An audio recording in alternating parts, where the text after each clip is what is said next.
immediately have to fix all of our overlays. Well, okay, like here's the thing. The moment that you do that, I'm going to walk away from the screen because I have things that I wanted to ask Barry about, but to ask Barry about them, I need prompts. That's fair.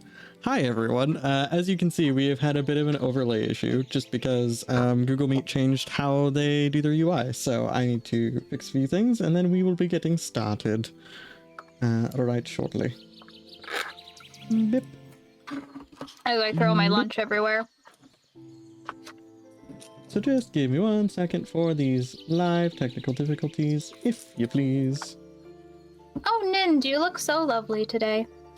Thank you. I'm very cozy. There we go. You look like the ultimate cozy. Now I need to make sure that you are here, you are here. I'm doing it live. Before anyone asks, yes, I ran out of forks. If we ever have a show without overlay issues, that's the day I make partner. Oh, sweetie. You know Oh, it's hon. true. You know it's true. No, you're still gonna have overlay issues even when partnered. No, I'm saying the day, like the one day I don't have overlay issues is the day that email will come through. It's that singular day. You know what's funny, Rainy? You're the one that messed up all the overlays coming in a little bit late, and yet you're the one of like 2 people, the other one being me, whose overlays were still perfectly sized, just in the wrong place. You like straight up evicted somebody out of their perfect overlay sizing. This is what happens when you're preset and don't wait till I get back in.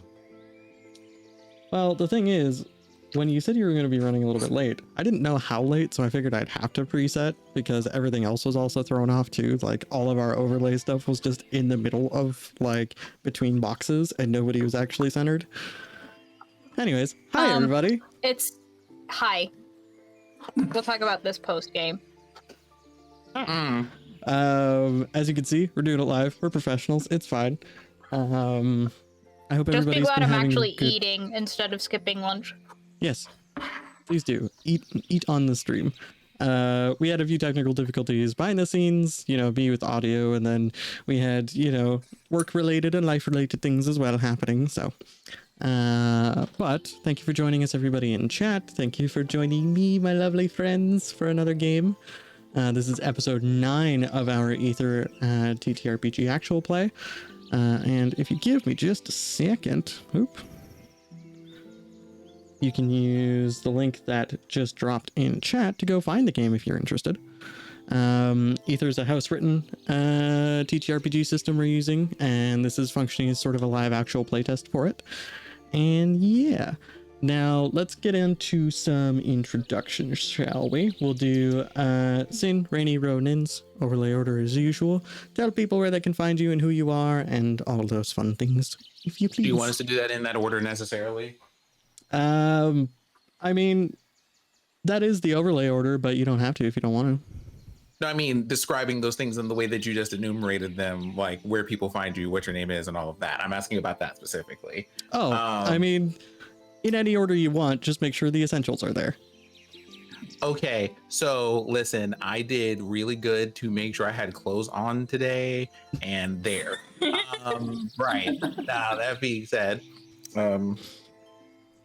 hello, my name is Synziek, he of the they variety, also your resident sunflower sovereign, who you can find here bi-weekly, obviously, but you can also find me on twitch.tv at Synziek. You can find me on Twitter at Synziek Beta, where I talk about all sorts of things like tabletop games, stories, video games that I enjoy, and of course, our favorite thing of today, the use of academic language in tabletop settings. Not that.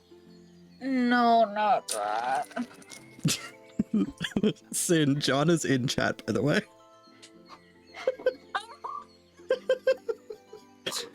We love you, John. We love you, John. A well-timed fan. Good afternoon, my love. We love you, John. Hi, hello.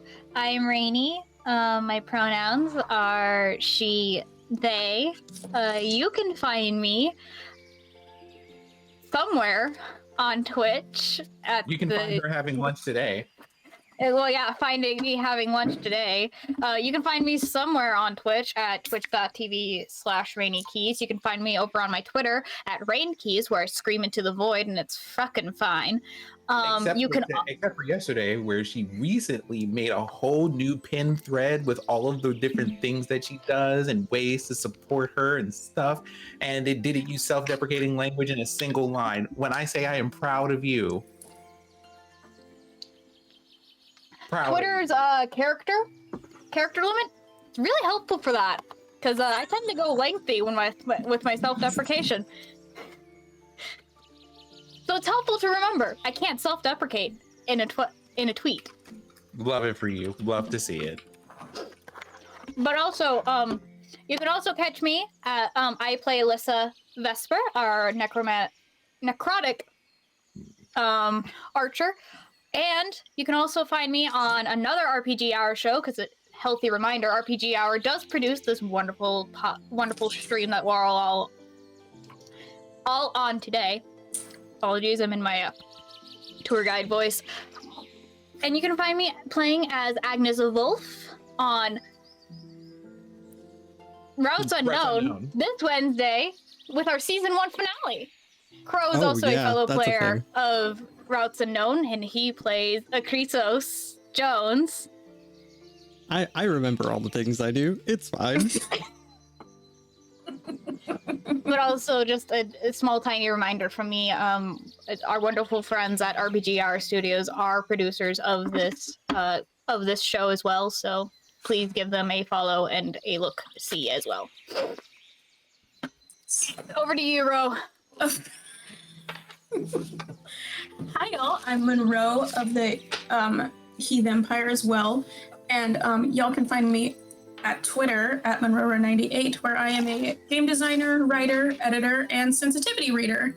Currently available for openings. Hire Ro. Does good work. Seriously, do it. He does fantastic work. Do it, you cowards. Do it. Sorry. Hello, I am Cozy Bitters. You may not find me at Ninjas on Twitter. You may not find me anywhere on the internet except for here and now, playing Betty. That is all. Cozy Bins. I love it. I love this. And hi, I am Eric, aka Eldritch Crow. You can find me on Twitter at Eldritch Crow. You can find me here, usually Wednesdays, Saturdays, and Sundays, streaming various writing and TTRPG things, as one does. I am the self-appointed court jester of the Heath Empire, and thank you for joining us, everyone. Now, just one quick announcement. From me personally, as of June 1st, I'll be opening up my Guilded server and making sure that people can come find me there if they wish to interact with more of my content. And server subscriptions are going to be active, so I'll be running those somewhat like a Patreon, where through the server itself, instead of, jumping to a different platform or whatnot, you can get early access to TTRPGs I'm writing, access to first drafts of them, and also access to the bestiary and item lists I'm making for this game and my home game, or my off-screen game, I should say, for Ether and for other games that I make. So you can get a bunch of access to extra things that I just don't release or I'm not planning on releasing anytime soon. And at the highest tier, you can also get access to literally every game I've created to date. You'll just get the download codes. So keep an eye for that announcement June 1st on Twitter. So, that said, let's get into things, shall we? Last time, our wonderful adventurers, well, I should say this more individually. Rue healed a portion of the crystal that sits at the center of the town of Crestfall by doing some quick traveling across what we call the Shattered Plateau. and has perhaps started an interesting chain of events as a result. Danica took a commission from one Zarina Belladon to do some stained glass restoration during downtime.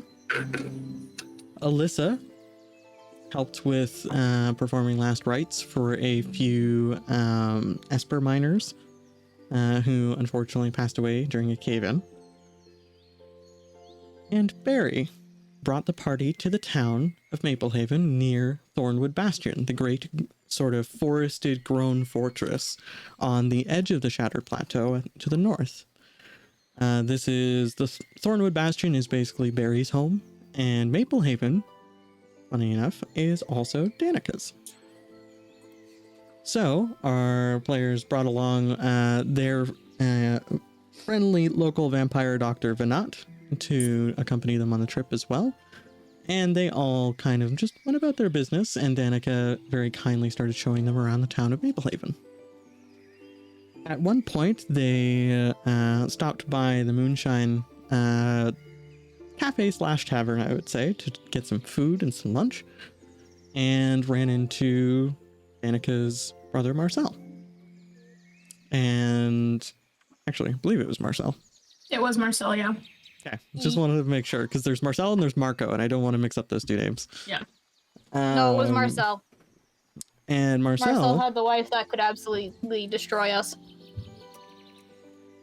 I mean, yeah. So Marcel was taking a bit of a lunch break and doing some sketches from his usual job, doing tattoos for people that decide to come through town. He owns his own parlor, and his wife and their collective girlfriend also helps out at the shop as well. And he very quickly sort of, we'll say, exited in a rush because he realized he was running late, but he was very happy to see Danica. And he left behind a sketch of a tattoo that he's done. And that's where we open up today. Danica, you have retrieved this sketch of a helical sort of spiral tattoo. And I believe we ended last time with Alyssa having recognized that design. So, what would you all like to do? Well, let's just gonna keep quiet for right now, because this is not the time to be pointing out things. But she does give Danica just a bit of a look, and just like, she can't fucking raise her eyebrow, but it's that feeling of being projected, even though it's the mask. And Danica's very confused. But won't say anything. We'll deal with that later. Oop, am I able to notice this, DM? In terms of body language? Yeah. Or in terms of seeing the design that Danica has sort of tucked away? I think he's going for body language. Either or, depending. Okay. It's up to you. If you have an observation skill, you're welcome to make a skill check. It's a drawing that Alyssa just saw. Yeah, like Danica, it was left on the table and Danica picked it up. So I would assume that like you're probably more likely to see that and then see Alyssa's reaction and maybe put two and two together. Okay. Then we'll go with that. Unless, like, was Danica like working to be somewhat secretive about it, or was it just a very casual pickup? No, it was very casual. I just like picked it up and stuck it in one of my sketchbooks in my bag. Oh, okay. Hey Danica, what was that thing? It looks just like one of Marcel's sketches. Growing up, he'd leave them all over the house, everywhere. So, not surprised he forgot one. Oh, what'd he sketch? It looks like a helix. You know, like there's like a head tilt, like oh. Did you say a helix? Yeah, that's what it looks like. Not his usual go-to, but you know something? Not really one to shape the boat here, but we might need to talk about that later. Hi, can I take your order? And you see a somewhat sleepy seeming younger girl walk up. Actually, I need to go find her description very quick. Barry, can you grow fruit?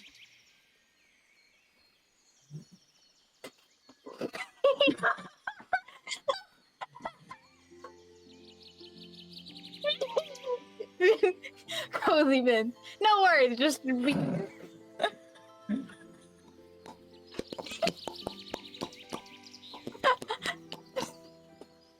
They all make that sound.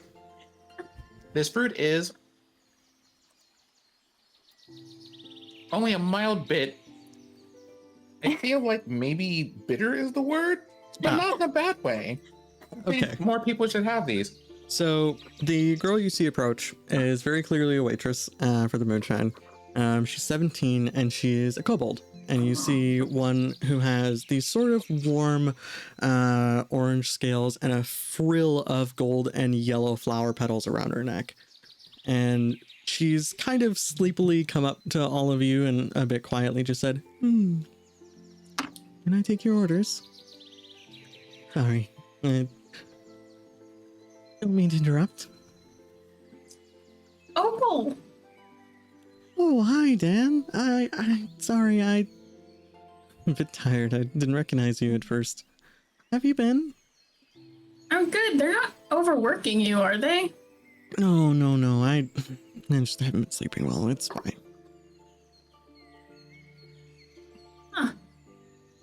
Huh. How have you been, darling? Good. Town's been a little bit lively. It's getting to lumber season.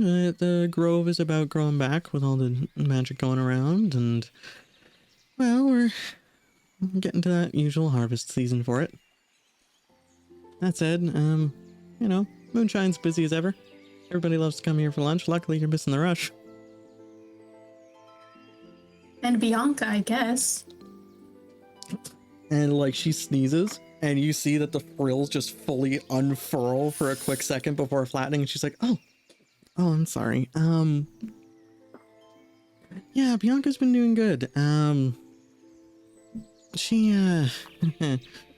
She's trying to take on a bit more than she can chew, I think, right now. She's picked up an extra job being an assistant to the mayor, and Why am I not surprised? you know her. She can't say no to people.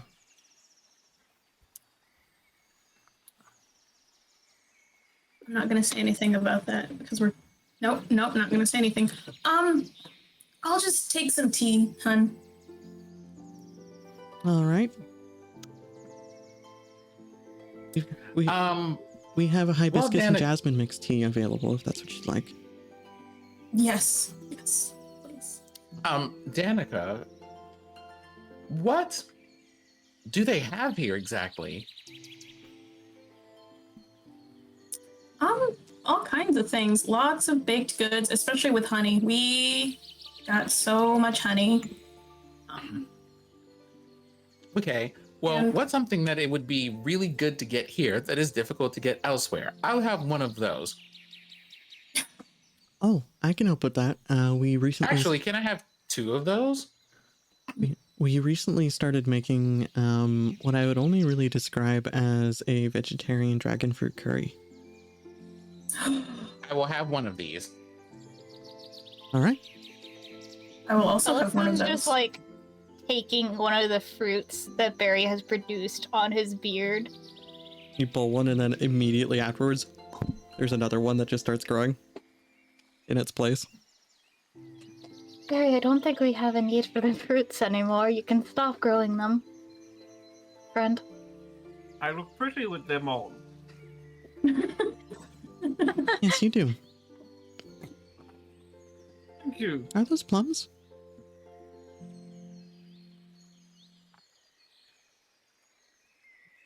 I'm sorry, say what now? Are those plums? No, I have no idea what these are. Opal looks very confused for a second and like tilts her head and is just like, He's Alyssa just like takes a bite out of the fruit. they're just like that, hun. Don't worry about it. It's fine. are you sure? That seems a little unsafe. Never mind. Well, I'm going to call them haven't- apple berries. We haven't died yet, so it's probably fine. Haven't died yet, Appleberry. so it's probably fine. Alyssa just I grew up in a very, very weird area of Kelestraye. I don't question these things. Okay there. I'll be right back with all your food then. Are there any other orders that need to be put in? Nope, I'm fine. All right. And Opal just like trots off to the back to put in your orders. It'll be a few minutes. Tea's brought out, and I think Opal would kind of get the idea that this is probably going to be like a full sit down lunch. So Opal just brings a pot of the jasmine hibiscus tea on a stand with a little candle underneath it to keep it warm. Oh, you are too sweet, hun. Oh, no problem. It's slow, so it should be fine. And Hey, hey, back off. DM. Yes. Can I do just a general, like, can I do a spiritualism check to just get a general thread of if there's any town spirits that hang around? Oh yeah, sure. What's your spiritualism level? I'll just 2. Sorry Okay. about that.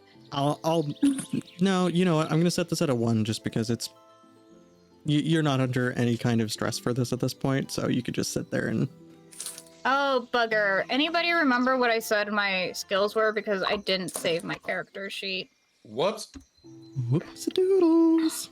I'm pretty sure you were considering taking Transfiguration 1 and potentially bumping Spiritualism. That's what I did, because then I had 2 points left over, Mhm. right? Thank you for the raid, HFE Productions. I appreciate it. Oh, Quite a You bit. have hello, Hi. Raiders. Hi, Raiders. This is Beacons of Kelestraye, our running TTRPG actual play. It's technically an actual playtest. You can use, hold on, let me get back to, you can use this link to go find the game we're playing. And back to it. All right. So we'll do a 1-card draw. I will just draw both of my cards because that's the 2. But we'll see how the cards treat me. Go for it. 7 and 8 of spades. Oh, you're fine. I played a 3 of diamonds for the difficulty. You're good. So you reach out with your spiritual senses, and as you reach out, there's the usual presence of Agon nearby. And the minute you reach out, you get just a tiny, almost whispered message from Agon that just says, hold on. This place reminds me of home. And it's not in the way, like, the mood you get off of this communication is more just not in the mundane sense that it reminds him of home. And as you stretch your senses outwards, you immediately kind of clock what he's talking about. Magically, this area feels similar to Blackwater used to. There is a lot of different layered magics in this area. There is a little bit of magic that you kind of associate with Barry and the wild places. There's a little bit of magic that you associate with Rue and the Dream Realm. And then there's magic you associate with, the veil between life and death. And as you kind of hook onto that little thread, your usual, spiritual senses and the thing you tend to pick up on the most, you feel a powerful tug deep in your stomach to the north, pointing to the woods. But you don't encounter any local spirits of the dead stretching your senses out this way. So either they must just not be in the immediate vicinity, or they're kind of just being a little quiet and not wanting to interact right now. Mm-hmm.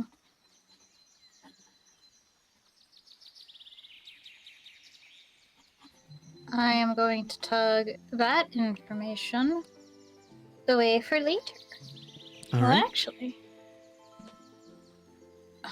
how strong would you say this tug is? Like, It's not like insistent? Yeah, once you notice it's there, you notice it's always there. But it's not like it's a compulsion. It's more just like there is something in that direction that's pulling your attention whenever you reach out with your senses. So it's that idea of like you're setting off your spiritual radar and you're getting a very strong ping in that direction, and that's about all the information you get.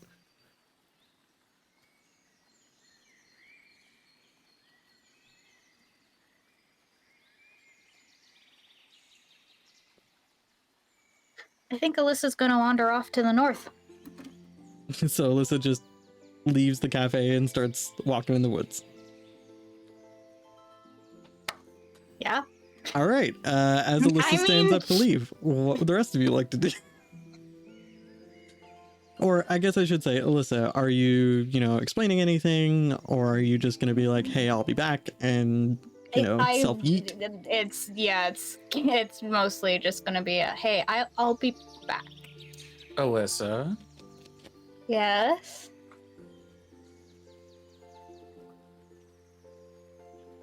Yes, Rue?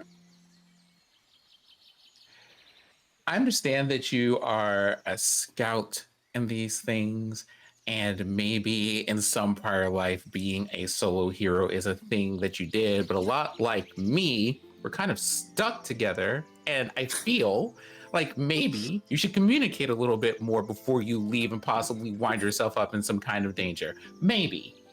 Perhaps.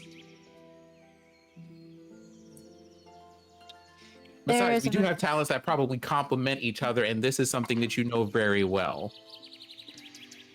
Of course, Rue, but I'd rather not interrupt your exploration of this town. I'm not quite interested in the people of Maplehaven, but there is a very strong sense of necrotic energy toward the north.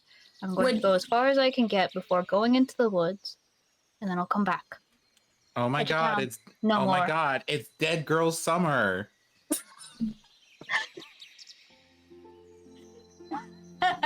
I'm dead, Sid. Oh my god. Dead Girl Summer. If that's what we're doing, how do you plan to reach out to us if you need help of some kind? The pins, we have the berries inventions. The flower pins. You know something? Only because Barry made them will I decide to accept that as a proper response. Hey, Crow, would Danica have an idea of what's drawing Alyssa? Mm-hmm. That's a good question. Normally I'd say you could make a check for this, but this particular thing, no, I don't think Danica would. Okay.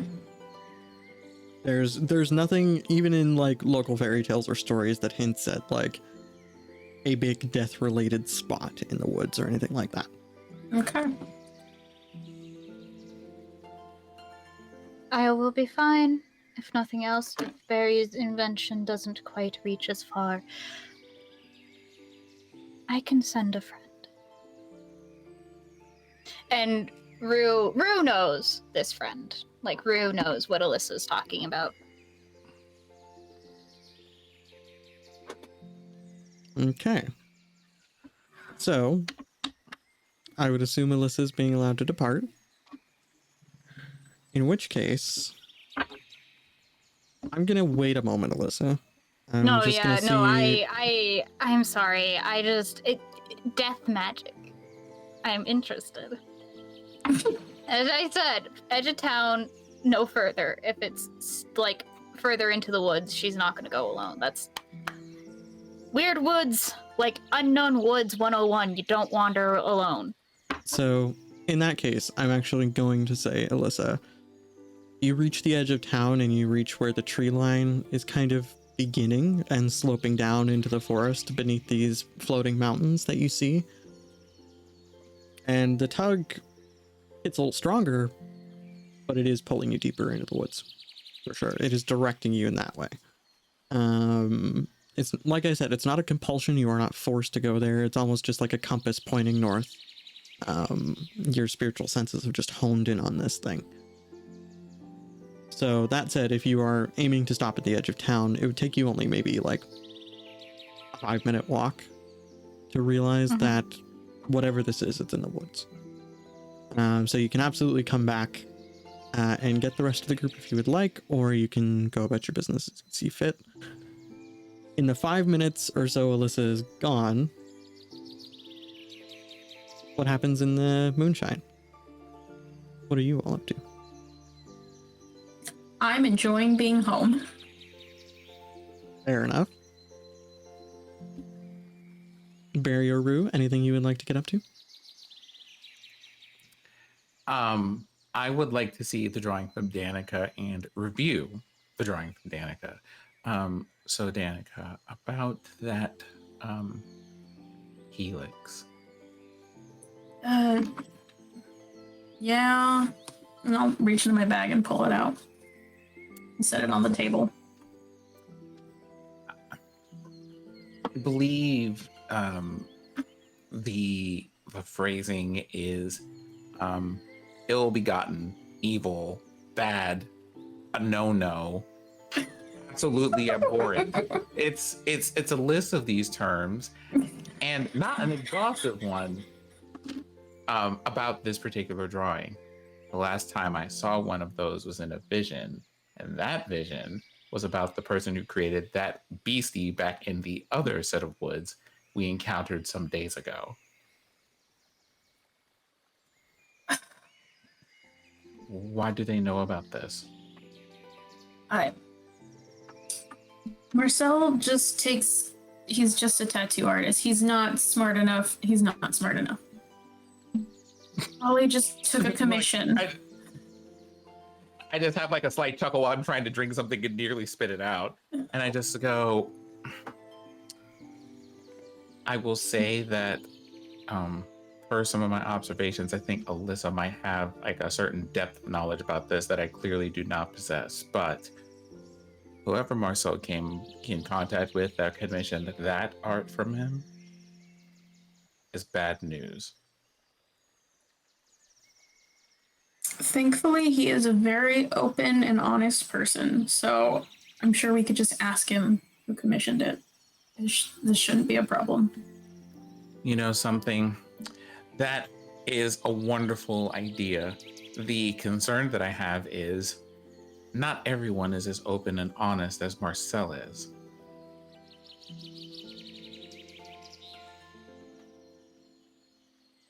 And while I don't believe that Marcel would lie, I do believe someone would potentially lie to him about who they were if they were commissioning something like that. At the very least, it's something to consider. Things to consider right now, though. Fondue! I assume this is Rue putting it in order for fondue. Well, I mean, I don't know. I think they have cheeses here. They do. They would. They have like goat cheese with dark chocolate fondue and honey. I would like some bread and some goat cheese. It is ordered quickly, and by the time it arrives, Alyssa, do you choose to head into the woods or do you choose to head back? I would.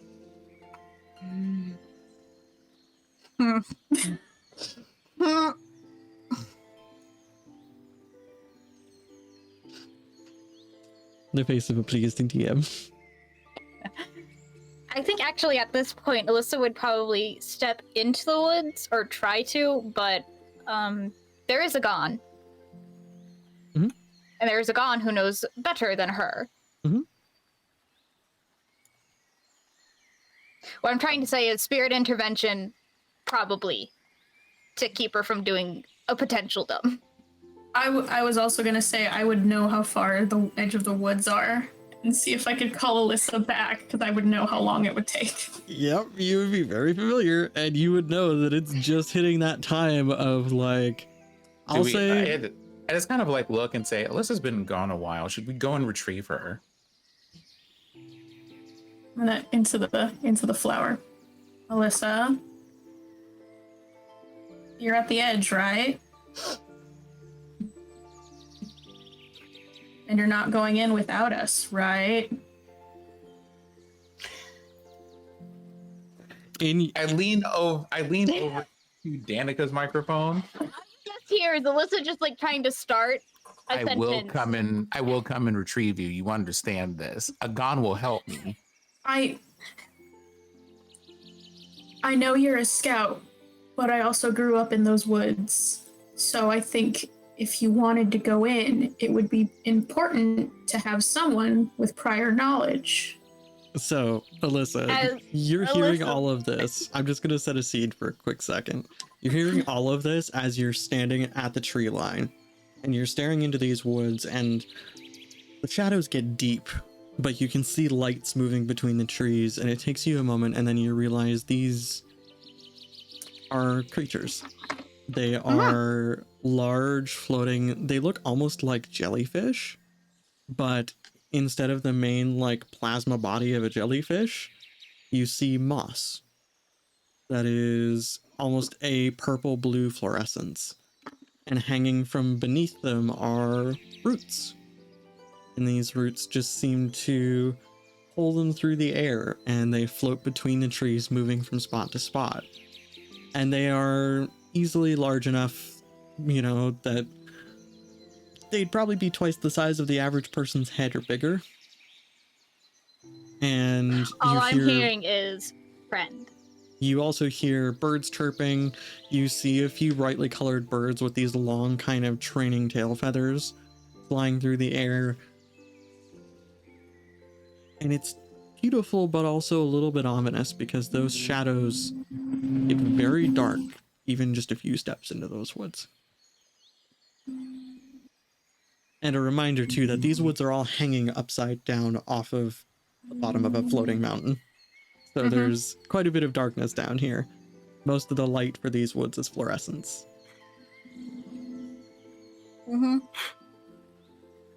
Weird, it's almost like you might need someone with Thurgy and pyromancy as a skill to get through those woods. I know, right? It's so weird. So weird. No, Alyssa's just sitting there staring at all of this and just very quietly into the flower. I'm just gonna stay here a little bit longer. Test a thing out. I'll be fine. Agon says into your ear, I've got a bad feeling about this.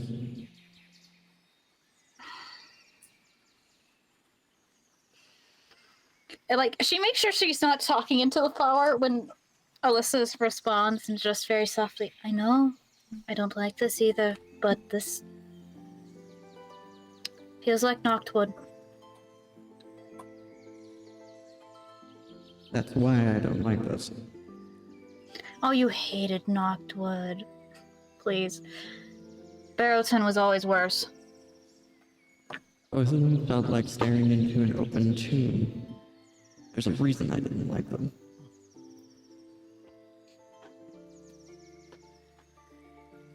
Alyssa's just gonna, like, put her hands on the ground and just send just a small, like, little blip. A little blip of her spiritualism out towards the north. See if that's, like, a magnetic thing. Okay, but Alyssa, you heard Danica tell you to come back, right? I am at the edge. It's dangerous, right?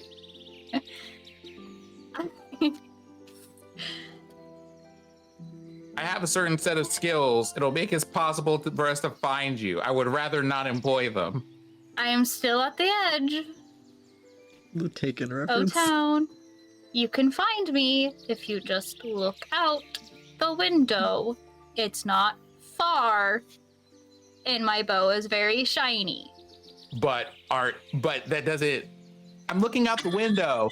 I don't see you coming back here. Is the point, Alyssa? I imagine Rue is just standing there with the pot of fondue and the bread, like, dipping actively, looking out the window. Out here like, don't try me. Just a minute. And I'll do that, and then I'll get up and start to head back. You start to head back. and that feeling like that little compass pole never quite leaves you. You sent out that little blip of spiritualism and nothing really came back, nothing reacted to you, but it absolutely did seem drawn along that northern path.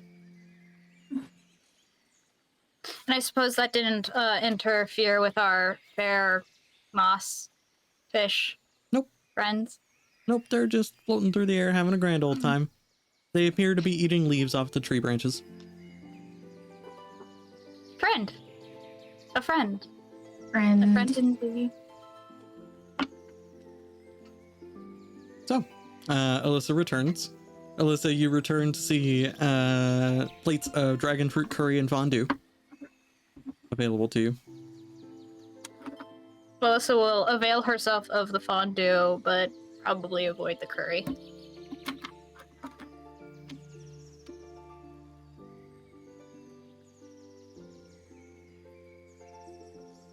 Sorry, I'm scrolling through my notes currently. So many NPCs. There are quite a few, and I'm perfectly fine with it, but also I just want to make sure I get their names right.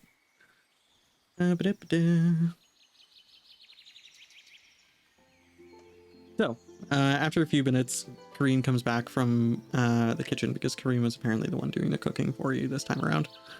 And just basically says to Danica, have you been to see your family yet? Besides Marcel, who, well, we all saw that happen. Not yet. We just got into town and we're hungry, but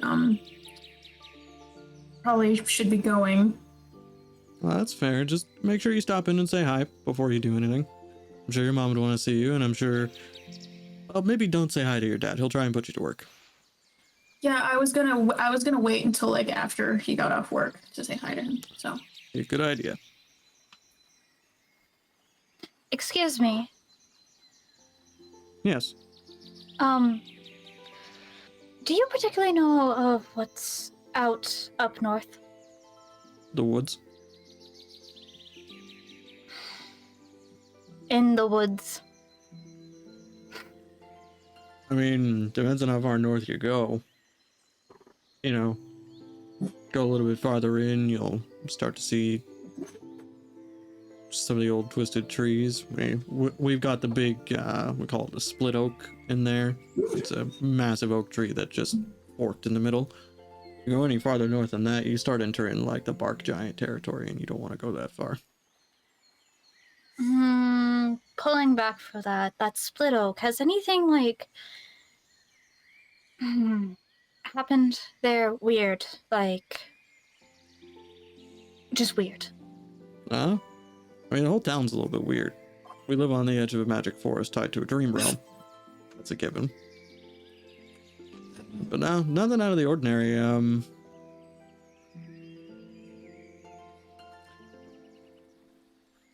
Why? You think there's a problem going on?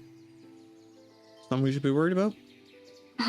There's a very strong pool of necrotic energy out there, and those shadows are not friendly.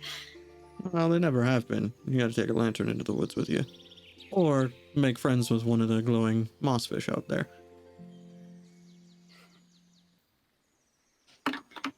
I was sorely tempted to, but my party calls me back. No. But you haven't heard of anybody going missing in that part? Any, like, resurgence? Do y'all have any, like, home spirits, house spirits that just sit at home, dead, that don't I mean, yeah, have moved on? We have one or two. Danica's got one back at the family house, as far as I know, but... Have they been acting weird? No, they've been fine. Honestly, place has been pretty normal. We're just gearing up for harvest, so... It hasn't been that big a deal. If there's anything going on in the woods, you might actually be better off asking up at Thornwood Bastion. The folks there and the warders tend to take care of any of the big problems before we ever know about them. Kind of their jobs. Alright, then I'll have to bring up my queries and quandaries with them. Will we be heading up that way soon, Barry? Whenever you're ready. I'm just enjoying the ambiance. as Alyssa just like reaches out and plucks off another of the fruit because she finished the first one on her walk. It's at this point Venat would walk in and just go, "Oh, lovely fondue." Would you care for some? I would, yes. Also, Danica, your mother says hello. I met her over at Thank the you, hospital. Thank you, Venat. Venat. Venat just turns and sort of swishes in his dress a little bit. Yes. Nothing, just saying hello. Oh, all right then. Good to see you too. So what's the plan? Are you all going to be gallivanting about? Seems like it. I'll most likely spend a bit of time just harvesting materials from the woods. How long do you all plan to stay? As you are my ride back.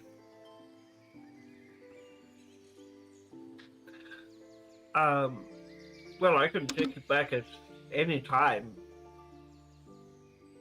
but I'm going to see how long this takes.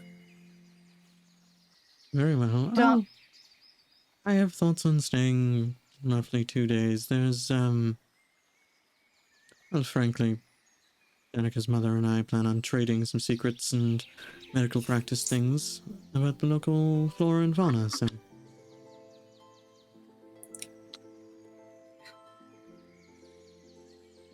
Don't Good go to know. north alone. And Alyssa just like finishes gathering up her stuff. I'll be outside. I'll probably start heading towards the Thornwood Bastion. And out she goes.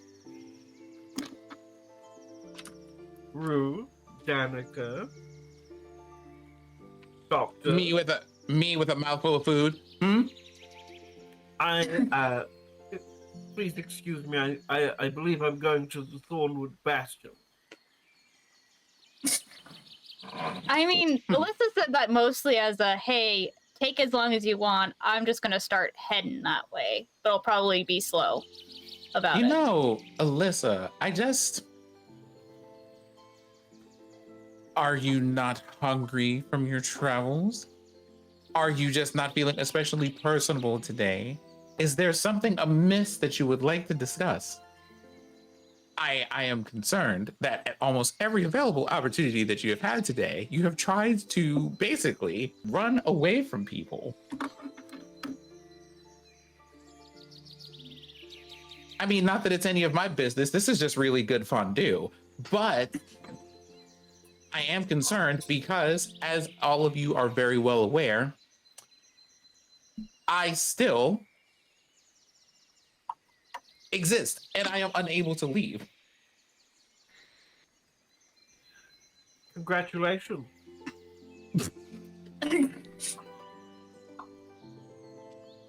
You know something, Barry? Some days I wonder if this is congratulations or revenge, and I suppose this is why I keep getting into the trouble that I do, so that Nataris eventually has to give me an answer. He has decided not to. He can hardly ever give an answer when he wants to. People say that I should be a little bit more understanding of his situation, but No. I told him to touch a crystal.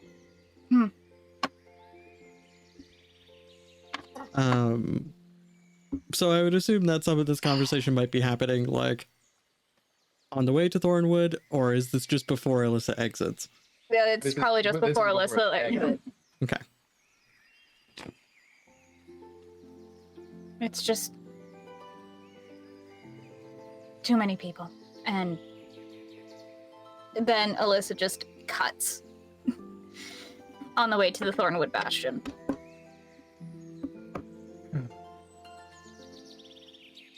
If I didn't Very have the soon tracking, follows after, but at a much more leisurely pace. It's just like, oh, look, some birds, some flowers, look, some rocks. Are any of them those cute little rockfish? Little jelly. I have no idea. The rocks, no. The floating moss things, the moss jellies, Peach. don't appear to leave the edge of the woods. Oh. So after we finish food and things, I asked Danica what she would like to do. I mean, it's been a few months since I've been home, so I wanted to say hi to my family, but Then I do believe you should. Take it from me on this one. Some of these things you only get to do so often, and you definitely do not want to wish you had more time. I'm pretty sure we'll be fine in the Bastion. Thanks, Rue. And I will say bye to everyone at Moonshine first before heading home. Yep. And Opal gives you a slightly sleepy hug. I'd say Kareem probably just waves. He's a bit more stern that way. Yeah. And Kareem basically says, "Go see your mom. She'll want to know you're here." I will. And if B comes back before I see her, which probably will, tell her I said hi and smack Ruben around for me. Will do. Ruben. That also sounds good. I mean, he's a very pretty half-orc, so... I don't know how he would feel if I tried to eat him. But also his boyfriend, so probably don't.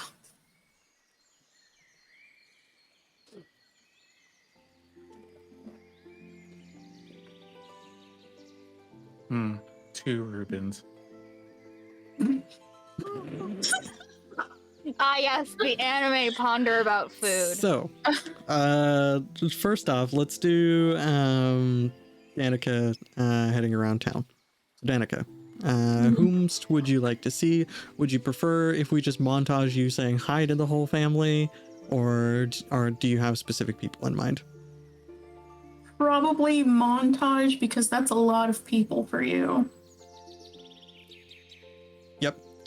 So we'll say you absolutely do pass by a few people in the street. You run into Zared, the older dragonkin that you just pass by and give a kind of gentle nod and a wave to. You do cross paths with a bit of a younger dwarven gentleman that you recognize, who perhaps curses under his breath in your vague direction. I don't hide the disgust in my face when I see him. I just like...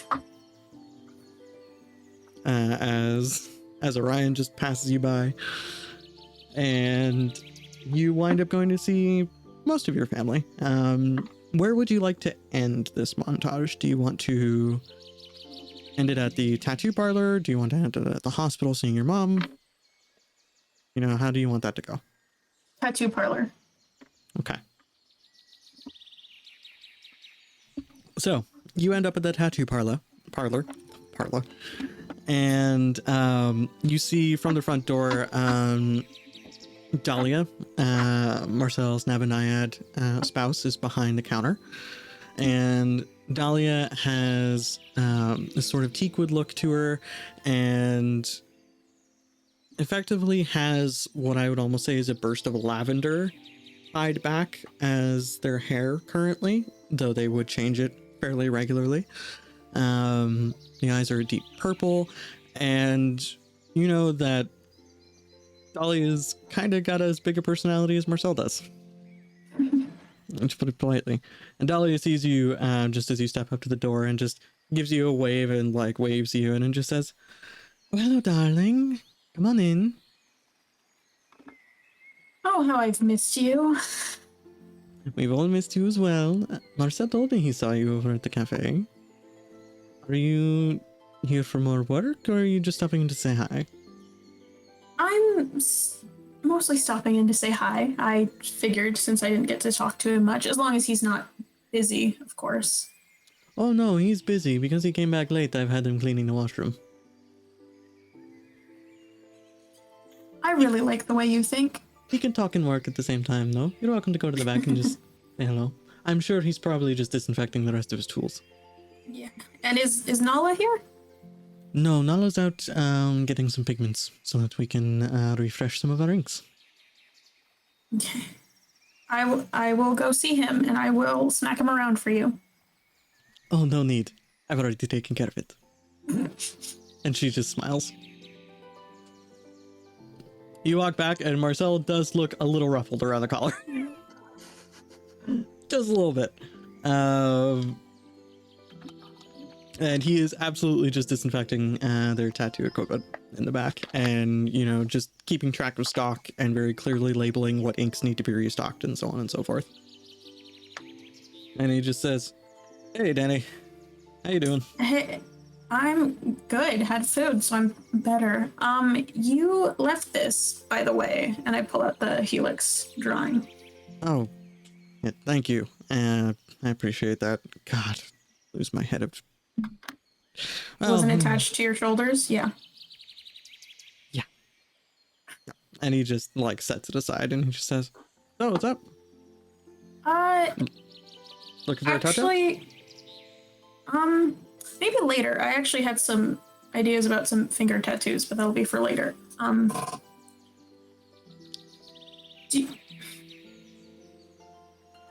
This is gonna sound weird, but my friends are weird with weird magic. So,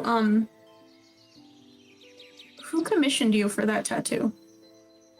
Which one? This one? As he Yeah. gestures to the helix. Just some older guy that came through town. Seemed like he'd seen a bit, you know? Gray hair, eye patch, a bit of a heavy coat on. Did he give you his name? Oh god, this was weeks and weeks ago. Hold on. And he takes a second to go and flip through basically what amounts to like his customer ledger. Where he just, you know, he's actually fairly organized with making sure he puts the right art on the right people. So he'll have a whole ledger for, you know, what piece is going to whom. And he flips back a couple of weeks and then he flips back like 2 more. And he just says, called himself Esri. Name doesn't mean anything to me, but he just came in and he asked for the tattoo. Didn't seem super important. And let me guess, got it on the forearm? Yeah, wrapped around half sleeve from the elbow to the palm. Sort of. Yeah. And you can see that in the design, the helix joins at what appears to be some kind of almost diamond shape in the palm.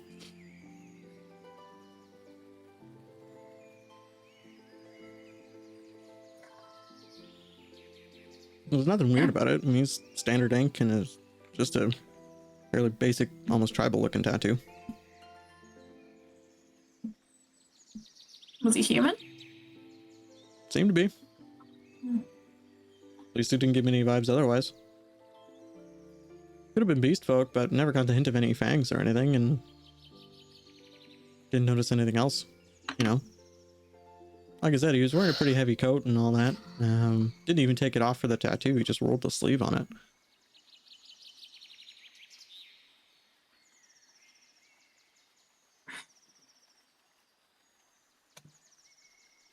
Thanks, Marcel.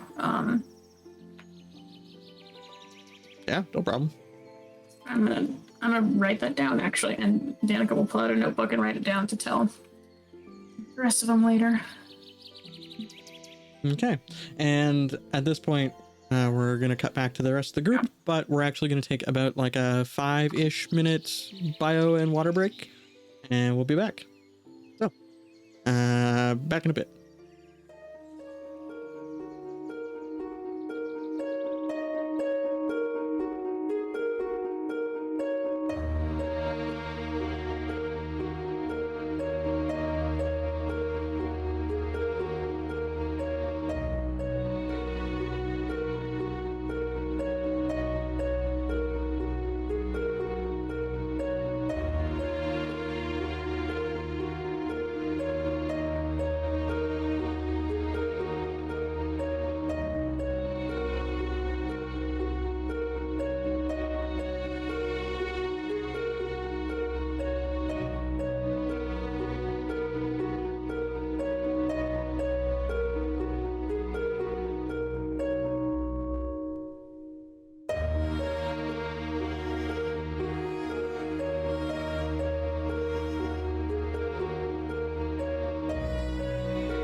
There we go. We're back. Rainy is just going to retrieve a thing from their vehicle, so they'll be back in a moment. And welcome back, everybody. So we've got Hi. Danica going out and about to see her family and talk to Marcel and things. Now we're jumping back to Barry, Rue, and Alyssa. I completely blanked on Alyssa's name for a second there. As they head to Thornwood Bastion. And or back to their desk. Indeed. So, as you three head to Thornwood Bastion, is there anything specific you would like to do or talk about on the way, or are we just going to skip right to Thornwood?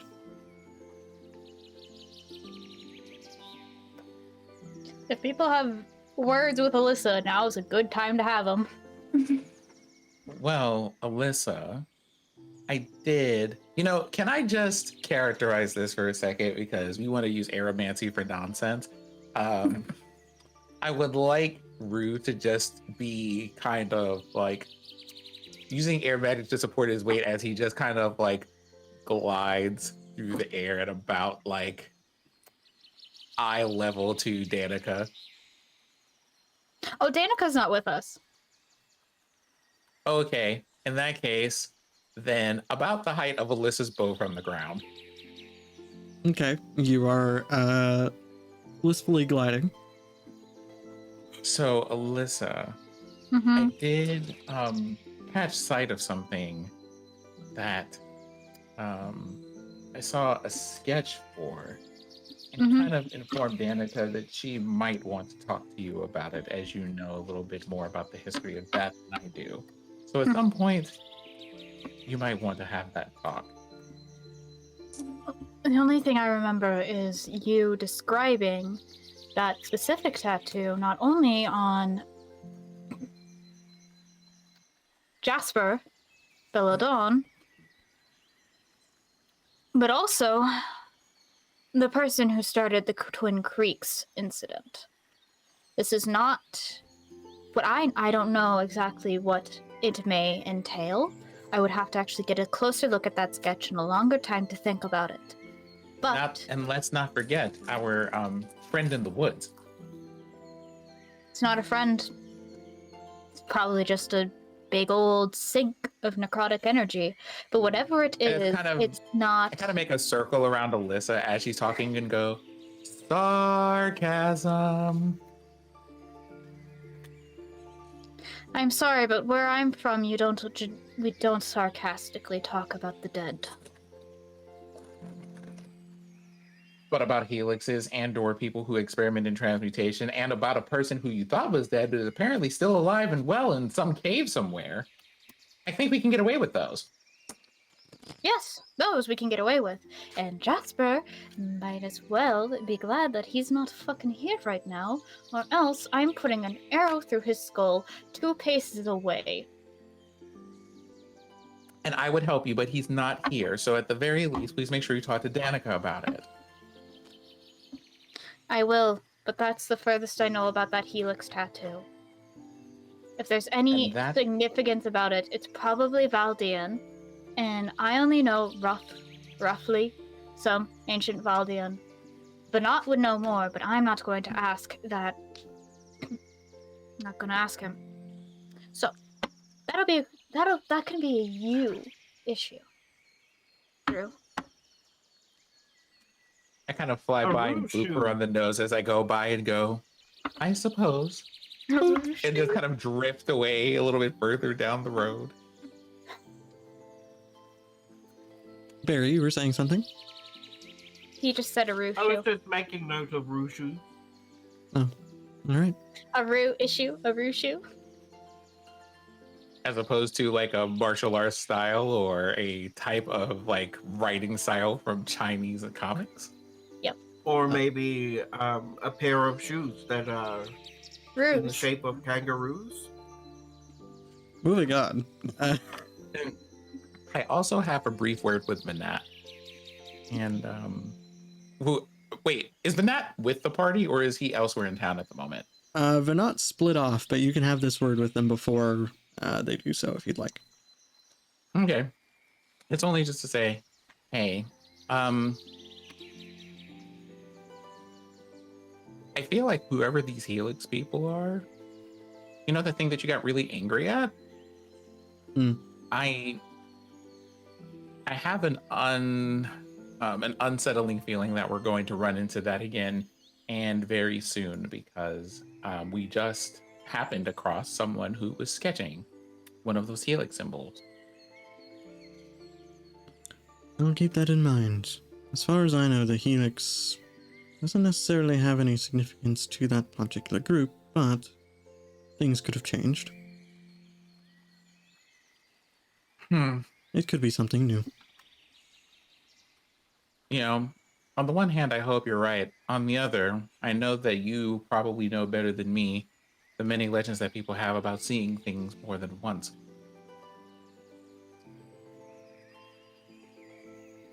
Things are rarely coincidence. Well, have fun while you're in town. I shall. Apparently, there's just a few cases of insomnia to deal with, so it'll be a quite easy day for me. Ta-ta. And he starts walking off into the distance.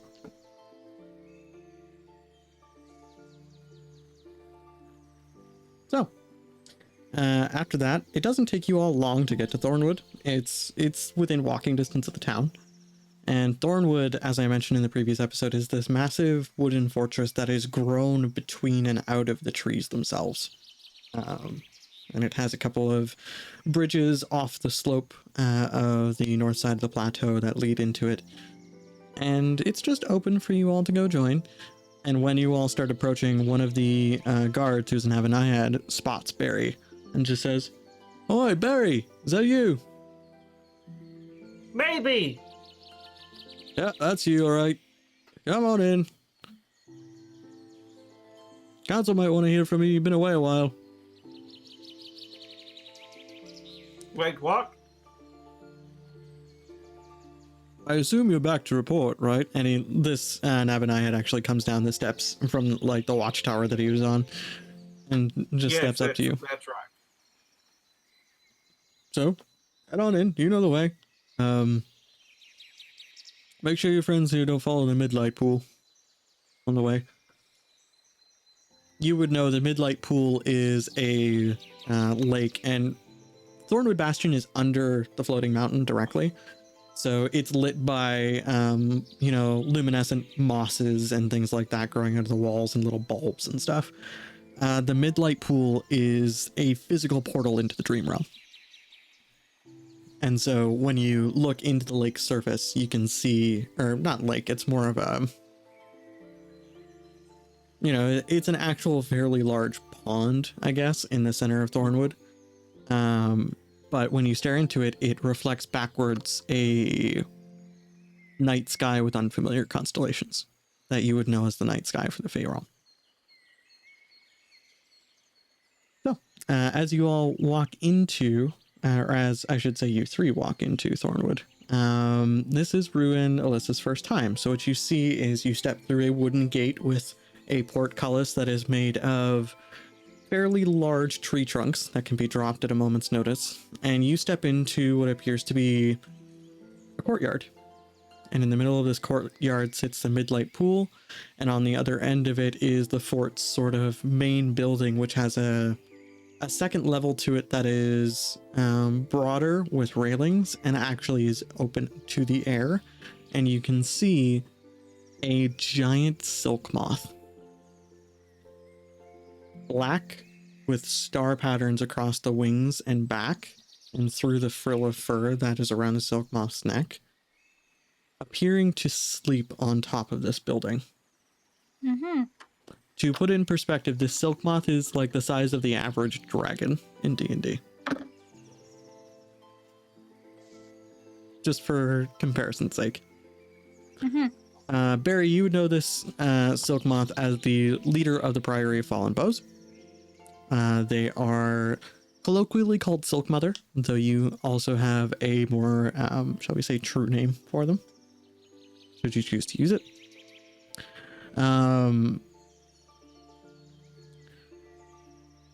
Barry, what name would they use for you here amongst themselves? Would they still refer to you as Barry, or would those who know you more closely refer to you more personally?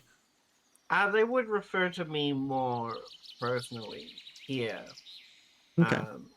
So I would say that guard referred to you as Barry, but going forward, as more and more of them recognize you, you see a few Navaniads around. Rue and Alyssa, you'd hear these Navaniads refer to Barry as Drakewood. Wait, what? And one of them walks up, and you see this, effectively an elk, but made of vines and thin bark pieces, almost too skinny to be a full elk. And instead of antlers, it has a large frill of star lily petals. And this elk walks up and stands at about a height with Barry and says, "Oh, Drakewood. I'm glad to see you again." They are referred to as Star Lily, by the way. You would know that they are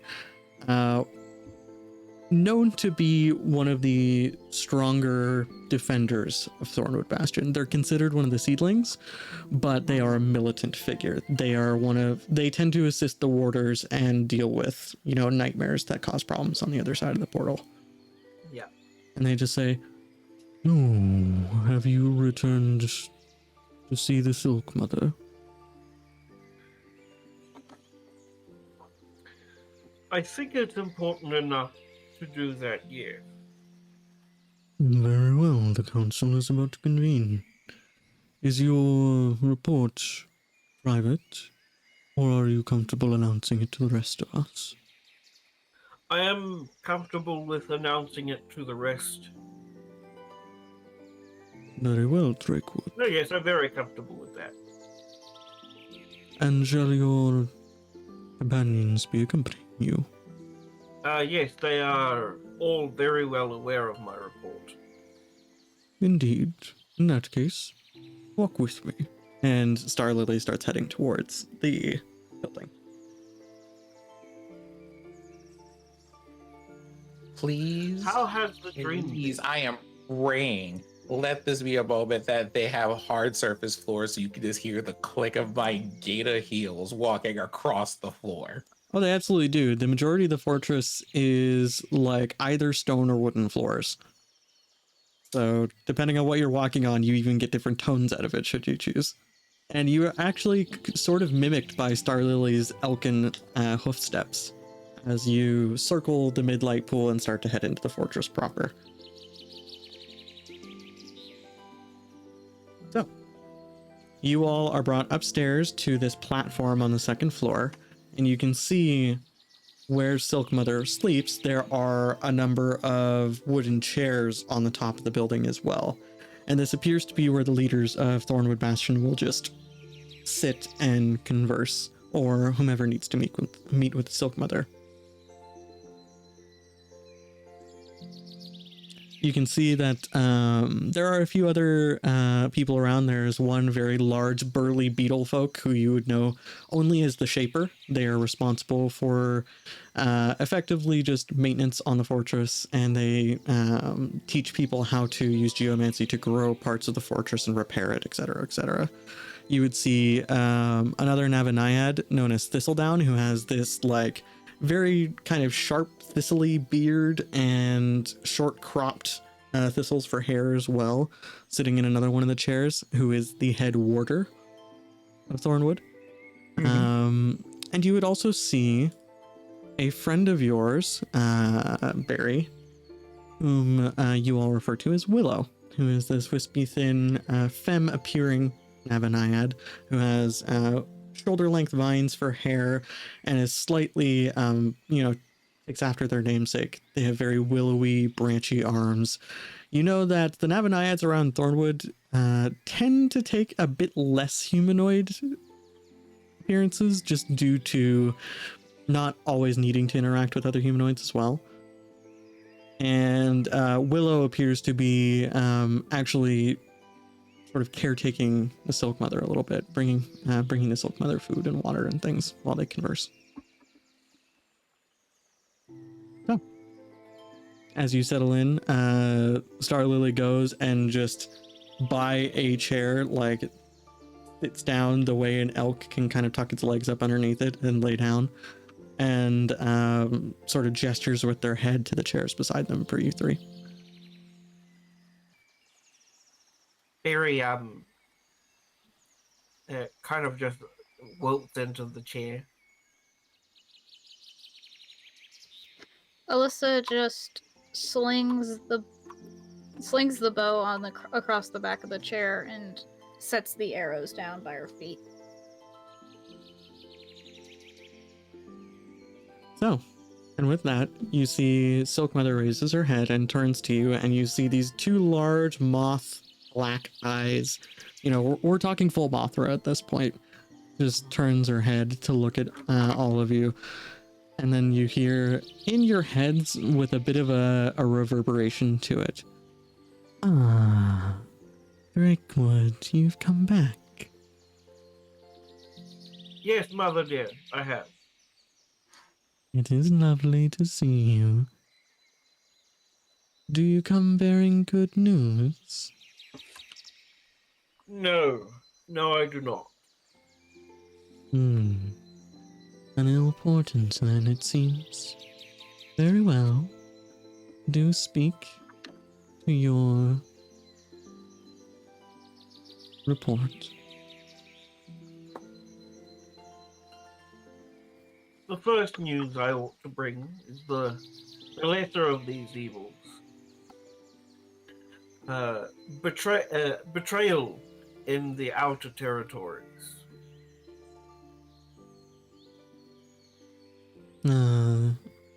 Are the two leggings getting up to trouble again? It seems that some do not appreciate the stagnant nature of peace. Indeed. Was anyone harmed? Do we need to send out our support? No, we managed to relocate the inhabitants of the town and bring them back to the plateau. Am I correct in assuming it was the work of these soul eaters? The creatures of the black? It appears to be more than just the creatures of the black. There are dreamers. That statement gets their wings to flutter a little bit. The dreamers dare collude with these beasts. It seems that one of the dreamers has found their goals aligned with the soul eaters. This is ill news indeed. It steadily gets worse. We came upon one of our many ancient enemies, the Erdrex. With that, Thistledown kind of gives a humph from the side, and then Star Lily sort of shakes themselves and just says, "These practitioners of magics have started to rediscover the old ways, it seems." Yes, and they are allied with the Dreamer.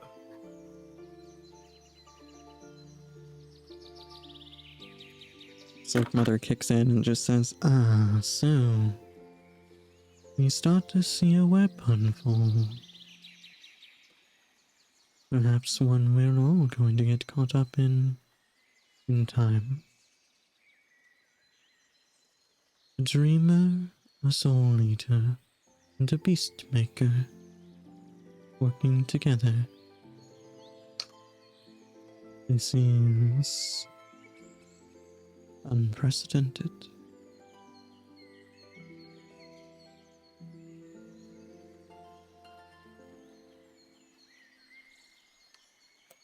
I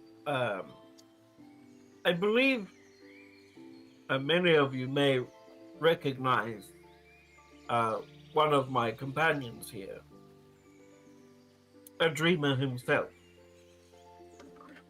once guided by myself when I was young. Ah, this is the dreamer you've spoken of. Yes, Rumine is the name, I believe. That would be correct.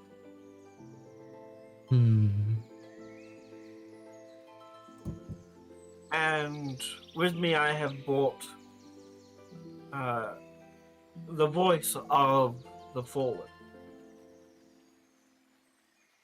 One who speaks to the emotional echoes of those long past.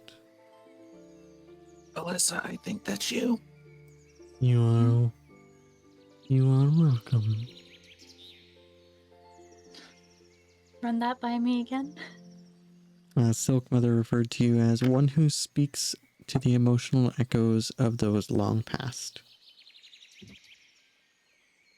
Long, lengthy title. All right.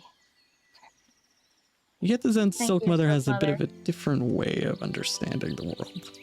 No, this is the listen, this is the exact kind of understanding that I would expect of an Avanayad. Of that age.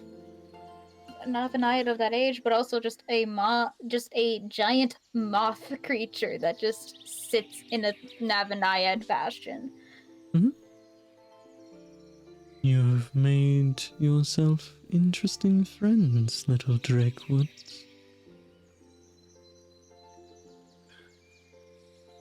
Well, the world outside changes always. For us, Indeed. that change is gradual and slow, and for them, it is quick and chaotic. Especially for Indeed. me. I do believe Drakewood has appraised me of your status, dreamer. Currently on vacation, if you required an update. I sense a bit of frustration within that declaration. I don't know. I've gotten to do some really interesting things while I've been on vacation. Silk Mother. Oh, wait a minute. Barry, is this your mom? And also, if this is your mom, does she like stories? I am not Drakewood's creator, no. I am the guardian of most Navanaiads in this area, however. Okay. You could say that she tends the garden. But we were planted by the Wild Mother. An apt description. Death Speaker, you had a question. To the north of the small town of Maplehaven, there is an unsettling and disturbing amount of necrotic energy. Nothing answers back. Indeed.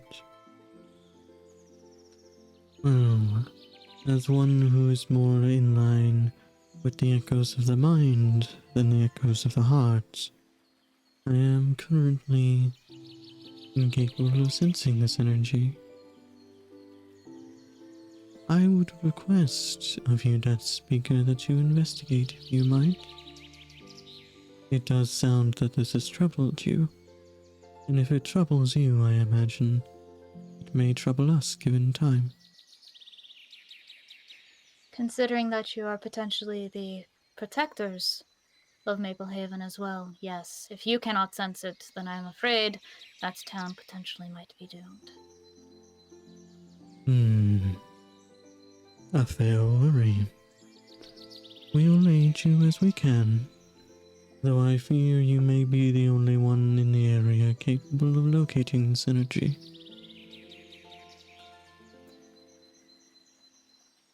As it often is. My name is Alyssa Vespa.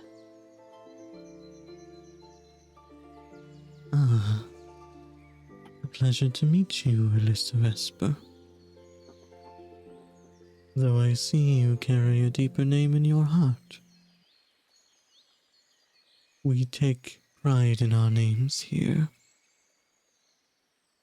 So should you choose, we may speak of you in your true way, or in the way you have decided to present yourself.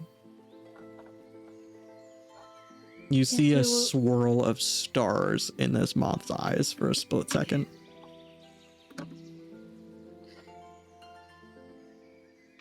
If you wish, you may speak of me in my true name, but I would prefer not to be addressed as such at this current moment in time. To my face. Very well, young veil piercer. Now, Drakewood, I appreciate you bringing these concerns to our table. Is there anything else you need of us? The Dream Father warned us of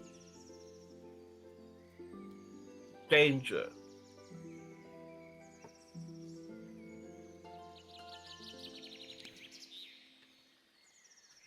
If he has spoken to you directly in your travels, that is an even greater portent. I would ask that you remain here in Maple Haven for a few days, as I would like to call for an emissary of the Somnian Court to come and discuss your findings with you. I will make myself useful in the meantime. Hi. Person with nowhere near as much knowledge and therefore several questions. What do you mean things like beast makers and whatever those other titles were? Are these normal people that y'all just have out here doing things? No, They are simply representations of how I see the world around me. it's a common... Pardon me, Silk Mother. It's a common thread among Navaniad courts that their caretakers often see the world around them in titles, in things, rather than emotions and how we view the world.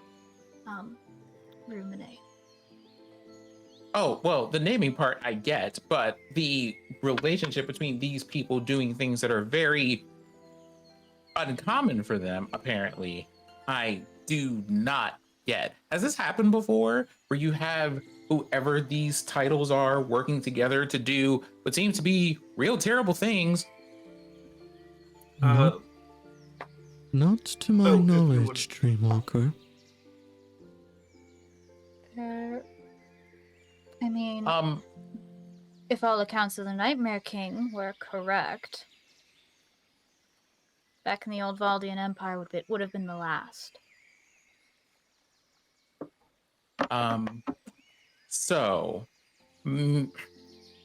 Maybe this was just something I was not awake for during our world history class. What happened the last time this happened? So the last time, I'll say this, the last time a Transfigurationist and a Lucidian court dreamwalker, so to speak, got together. It did not go particularly well. It gave rise to a person who decided to deem themselves the Nightmare King, which Rue has probably heard, some stories of. The Nightmare King is very much like a Dream Realm boogeyman at this point. But what happened was there was a twofold battle towards the tail end of the Valdian Empire just before it fell. And this battle took place in the physical realm, but also in the dream realm. And what happened was it was the Valdian Empire's forces, which were filled with quite a few chimeras, and it was the Nightmare King's forces who had figured out how to bind and control nightmares on a mass scale, fighting against the united forces of other nations as well as the combined forces of the 4 dream courts. And this is where the Noctwell comes into play and how Blackwater was formed on the physical realm. So the battle physically, like in the physical realm, took place where Blackwater is now. And then the Noctwell, Rue, you would be very familiar with because it's an area you avoid whenever you're walking through dreams. Mostly because people just go, you shouldn't be over here. It's dangerous. And it's also full of like Fae looking over and trying to contain what amounts to just a sea of nightmare energy that spawns more nightmares. It is where the Nightmare King fell in battle, but it is also just sort of a scar within the dream realm itself. And funny enough, that's probably where the Black Lake is in terms of a real world anchor. Yes, but Rue doesn't know that. So. No.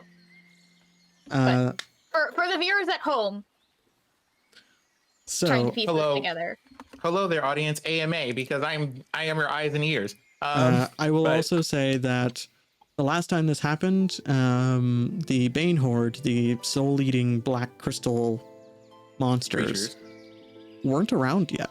They hadn't appeared yet. They came about sort of as a result or caused the fall of the Valdian Empire. The Battle of the Nightmare King happened before, and not very long before, but before the Bane Horde started to appear and cause trouble. So in this instance, having, by their terms, soul leaders, dreamwalkers, and beast makers working together is highly unheard of. It's also even more unheard of because the Bane Horde working with or for anyone is just a big no. Usually they just feed and go. They're much more, they're organized, but they tend to function much more as almost like a natural disaster than an organized force. So. Even though a natural disaster could be an organized force. Organized forces with regards to, like, they're not an army. They move and they eat. I was making a joke. Continuing on. Super. The joke is not funny when you have to explain it. Oh, that is absolutely not true. You forgot that Nin's is sitting right there.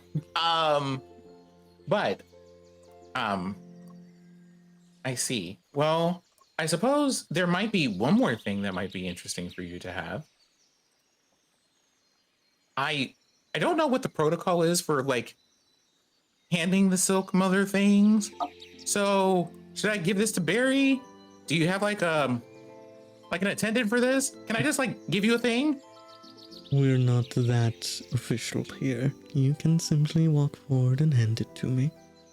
Well, like I have been asked by some people not to immediately walk up and touch things because it causes trouble. Here it is fine. I encourage the curiosity. Well, then I take one of the shards that I collected and I give it to them. Interesting. Silk Mother examines it for a moment, and like you can see that her antenna come down and kind of poke and prod it a little bit. And she just says, this is a seedling With the crystal, yes? I think so. I was looking for some other things, and this happened to be growing nearby. Hmm. And do you bring this looking for information? Or would you like me to do something with it? I think I just want to leave this here. Who knows? You know, I feel like as part of all of this information you're gathering, this might be useful to have. Very well. Nins, you're unmuted, by the way. Although, if you do happen to know something about these things, that would also be good to know. I am looking for...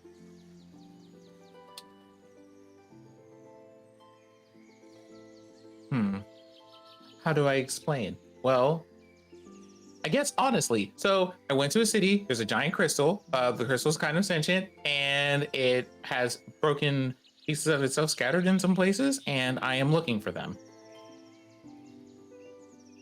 The crystal is sentient. That's not something we've known. Drakewood, can you confirm this? Nins, you're muted.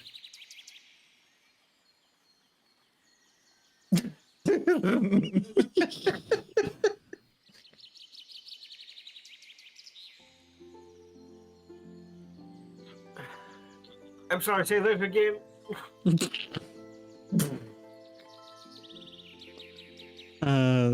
Silkweather just asked if you could confirm or deny the crystal in Crestfall being sentient. Oh, I have no idea. I've never talked to it. I would ask that you try the next time you are there. Or at least attend the Dreamwalker when they do, if you please. Okay, I intend to turn her into a tree. That would require a great work of magic. Greater than I'm working on it. I am currently aware of.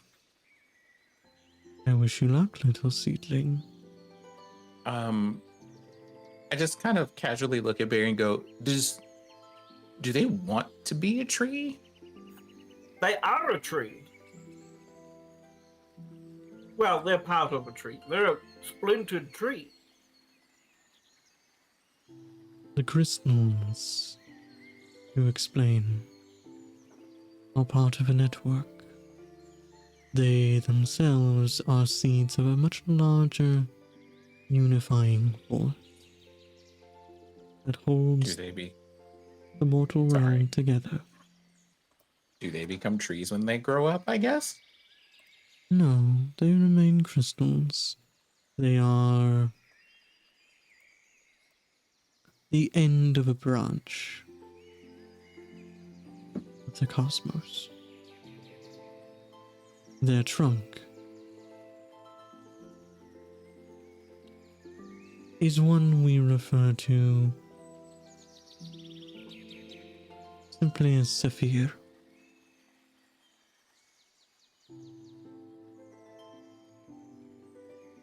They hold us all together, keep us connected.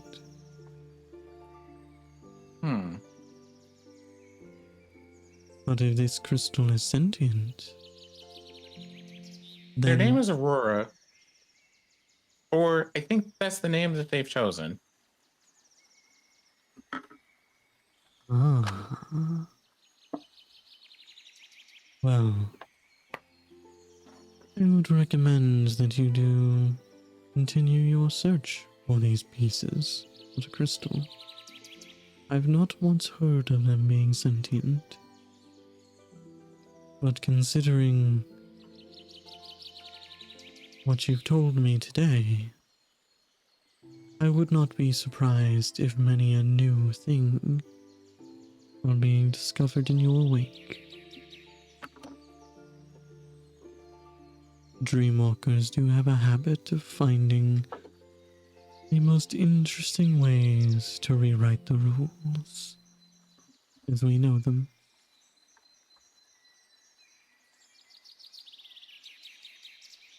Now, if you all don't mind, I need rest, as I am concerned, and I also wish to seek out some of my own information in my own means. I thank you for visiting me.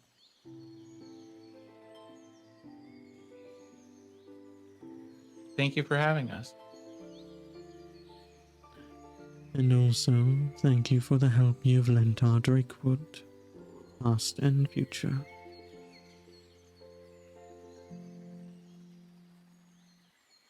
And there's kind of a general consensus at this point that the council is going to at least break for now because the Sylph Mother needs to rest. Mm-hmm. So, Very gross at some of those what do you call it? The sleeping tuber flowers. Oh, the Slumberjack! yeah. All right. So, you are all brought down to the lower floor of the fortress, and Starlily kind of remains with you as the rest of everyone sort of splits off and just says, "So, what will you three do from here?" I'm going to investigate that. Not that well of necrotic energy before it gets dark. If it's going to be a problem, it's going to be a problem at night. And judging by how much time we might have left, I will not have time to be able to do it as safely with everyone else. Very well. I do wish you safe travels then. Good luck. And Drakewood. Yes.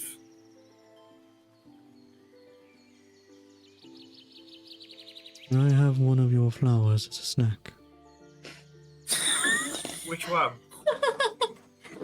The purple ones that you gave to the Silk Mother. They look very Sure. tasty. Those will knock you right out. And like there's just a large crunch as like these flowers are just absorbed into the mouth of Starlily. And Starlily walks off to a corner and dozes off because they were not anticipating this. Alyssa just sits there and goes, Did they not hear me? It's the... You hear a very Your reedy speed wings are- oboe-like snore from the corner. It really is the most adorable thing, whether an adult or a baby bird. So, Or a star lily. question, because we might want to get to this just before we end off, and we're probably going to go another, 10, maybe 15 minutes tops. Are you all going to retrieve Danica before going about your merry jaunt in the Oh woods? yeah, very. I Yeah, am that's No, right. absolutely Alyssa's going to just do sitting that. here like, we need Danica, because Danica is, I can be a very good scout, but nothing beats having at least a local give you proper sign-pointed, or guide points in the forest to look for. Barry's going to use luminance to pop out of Danica's flower. Danica, you're just walking down the street and Barry forcefully ejects from your Hold lapel on, Barry, flower. are you Nico Robin? Yes. Very is Deco Robin.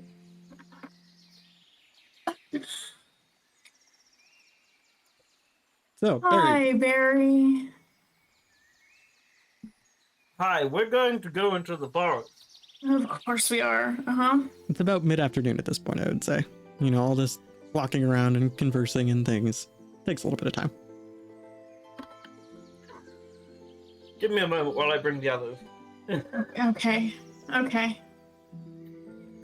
So And then there's he pulls them through Danica's flower. there's this very funny moment where Barry's left hand, like Barry basically reaches both arms into Danica's flower, which is a bit of a strange sight. And then out of Rue's flower sprouts his right hand, and out of Alyssa's flower sprouts his left hand. And then they just grab you both by your lapels and pull you into your flowers in a very almost Looney Tunes style way. So I imagine that there's like a little swirl until you just like leave like a pop noise behind us and say, Yeah. Exactly. It's very Space Jam. And then Oh my gosh. there's just both of them getting pulled by their lapels out of your lapel pin. Whoop.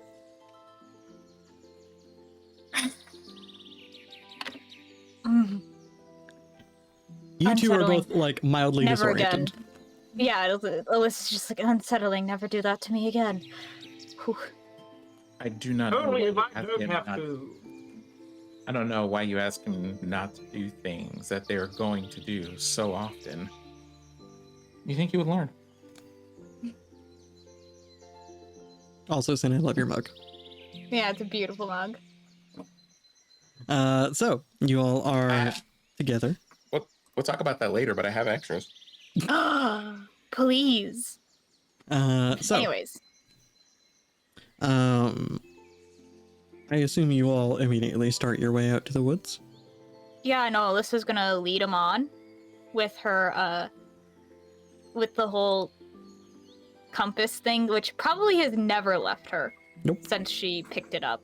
And even when you were over at Thornwood Bastion, like it turned like northeast a bit, but it's definitely pointing in that same direction. Danica, is there anything you choose to tell the group while you're going?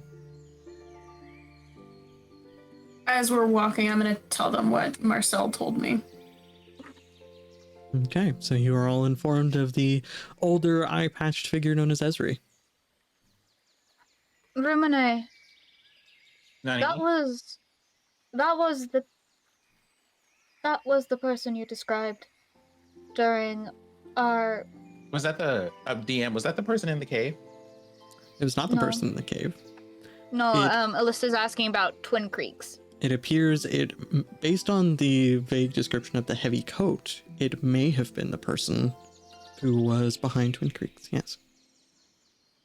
The one you saw who seemed to open a void in space and teleport. And like I teleport thought- other people would then leave? Mm-hmm. Yeah, the Bane Horde and leave. Okay. Hold on. Drawing a blank. Oh, my word, the vapors. Oh,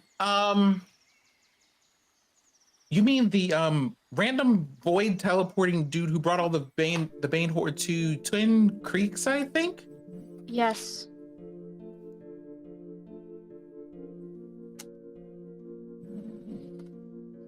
Oh, well, this may have went from bad news to slightly worse news, and probably I should have been born a far more betting man than I was, or I could have cashed in on Vanat news. And honestly speaking, I just would have bet him old world currency just so I could use it for this place that we're probably going to end up at some point. So, We should find them. Unfortunately, there is not much of the. As Alyssa is walking with everyone, there's not much of the Valdian Empire left. The only thing that really has stuck around is now a Bane Horde nest in the center of the country, or Kelestraye. There are small pieces, parts scattered about, but the only thing that really would be Valdian and still Valdian are the soldiers back home. The ghosts of the soldiers, I should say. Clarify.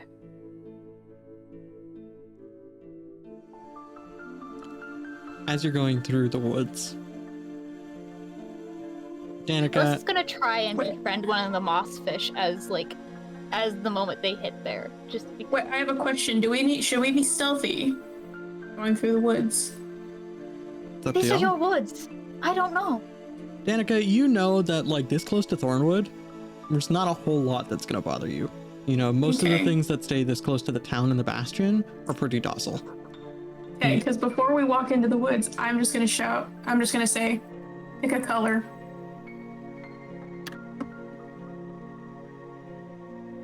Oh, and then you pick a color. I pick purple.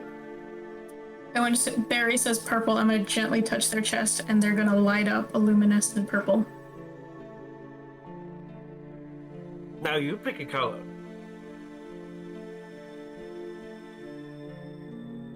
I'm gonna touch Alyssa's chest, gold. Gold. She's gonna light up gold.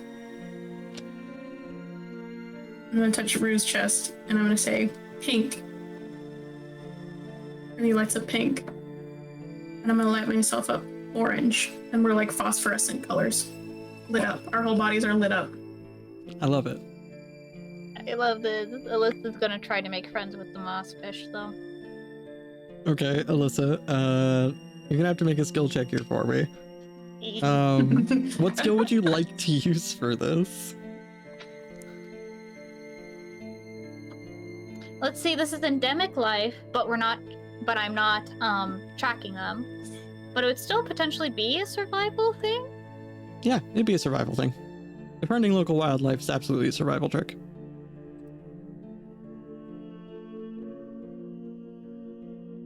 All right. I believe All you right. have a 1 or a 2 in survival. I have a 1. I did not update my survival because I spent most of my points learning transfiguration. That's fine. So, go for it whenever you're ready.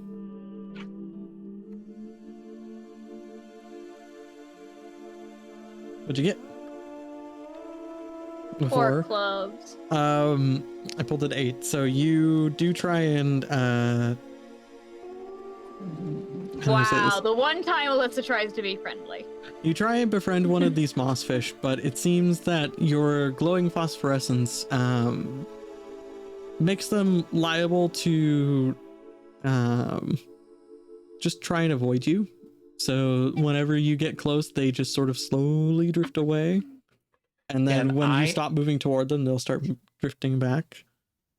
Can I assist in some way with this? Because I want people to befriend creatures. You can certainly try. Can What we skill would you double like to assist? attempt to use to assist? Okay, so I know that creatures and I don't share a language, but that leaves either me using my literal life force to reach out and communicate with them, or possibly soul forging. But I don't know how we feel about that with creatures. Like I don't know how basically how Taoist this gets. So I mean, Barry can you bring help. this to the table. You do it as you see fit. okay, can I use soul forging then to befriend these creatures? All right. So, in what He wants means to know what icon he's tapping into. apparently. So.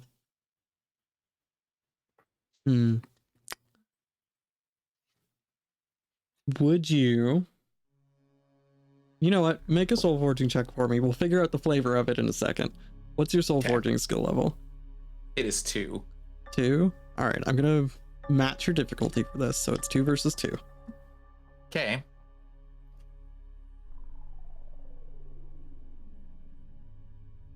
Oh, it's the hearts thing too. That's useful, but I don't think that matters at this point. I have a queen and a 5.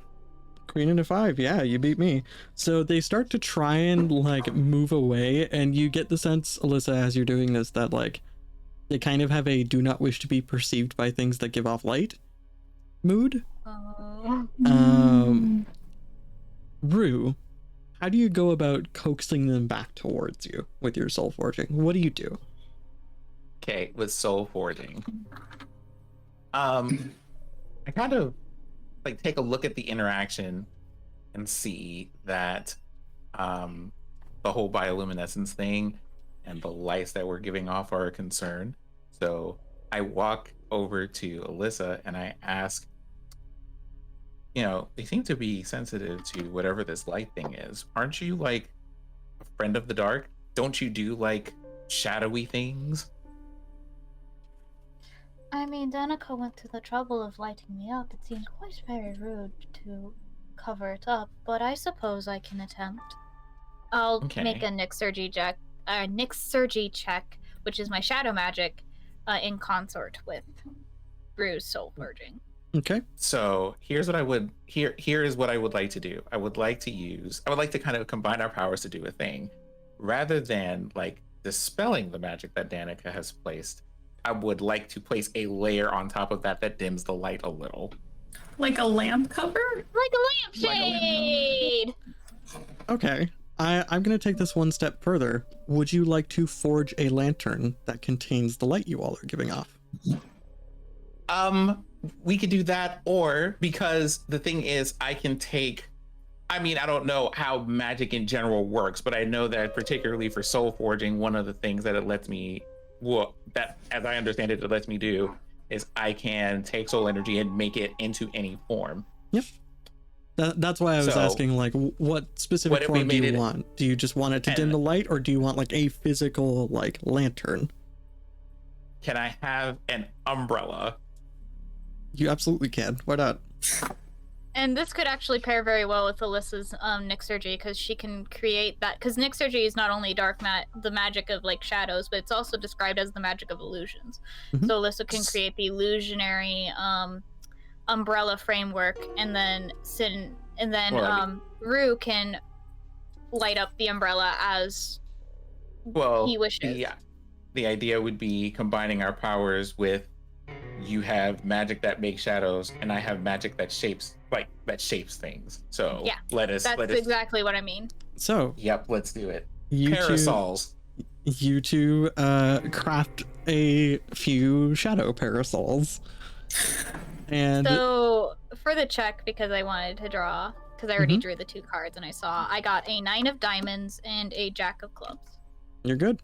You successfully make your Nyxurgy check. So you manage to dial back the brightness a little bit, and you have these sort of dark, wispy shadow parasols over each of your shoulders, should you choose. And the mossfish seem to drift closer to you all now, and they seem to not necessarily come close enough to touch, but they will, parallel you between the trees, or they'll follow in your wake. They're just saying hello. I love them so much. So, Alyssa, 1, do you want to befriend them? And 2, this shadow thing that you have is pretty useful. You should teach it to me sometime. I don't get to often combine, like my abilities with things like this. Honestly, it's easier if I could teach you where I learned, because that magic is far readily available. Shadows don't tend to stick around in many places. Rue. Alyssa's gonna try and reach out for one of the moss jellies. They very tentatively reach out one of their little root tentacles and just brush it over your hand to see and boop you and see if you're safe to actually interact with. While that's happening in the background, Rue, you've used some soul forging in these woods. I have used soul forging in these woods. I would like you, and you can use your preference for this, I would like you to use whatever skill you would choose and make a skill check concerning sensing spiritual energy. Sensing spiritual energy? Relating to your sort of dreamwalker, nightmare, and dream spirits stuff. So if it would be your soul forging or your claromancy, whichever one works better for you. Well, I think those two. Wait, let me check my sticky note real quick. Okay, I think between those two, probably. Oh wow, I forgot that I did that. Wow, okay. Soul forging it is. You bumped that up to a 4, didn't you? And I bumped it up to a 3, and I forgot about it. All right, fair enough. So, if you would be so kind as to make a soul forging check for me. This one is probably not going to go as well, I am afraid. I'm setting this at a level 2 just because this isn't difficult. This is something external that you pick up on while you use your soul This forging. is... So I have drawn the cards, and I have a total of 12. I have a total of 11. So you got lucky. I hate it here. As you use your soul forging to craft these umbrellas, you immediately feel a tug in the pit of your stomach, pointing north, deeper into the woods. What? This What one, is that? This one feels like dream spirit magic to you. This feels like when you go through the dream realm and you pass by something powerful. Wait, what is this? Are you feeling a tug north? Yes, but it's...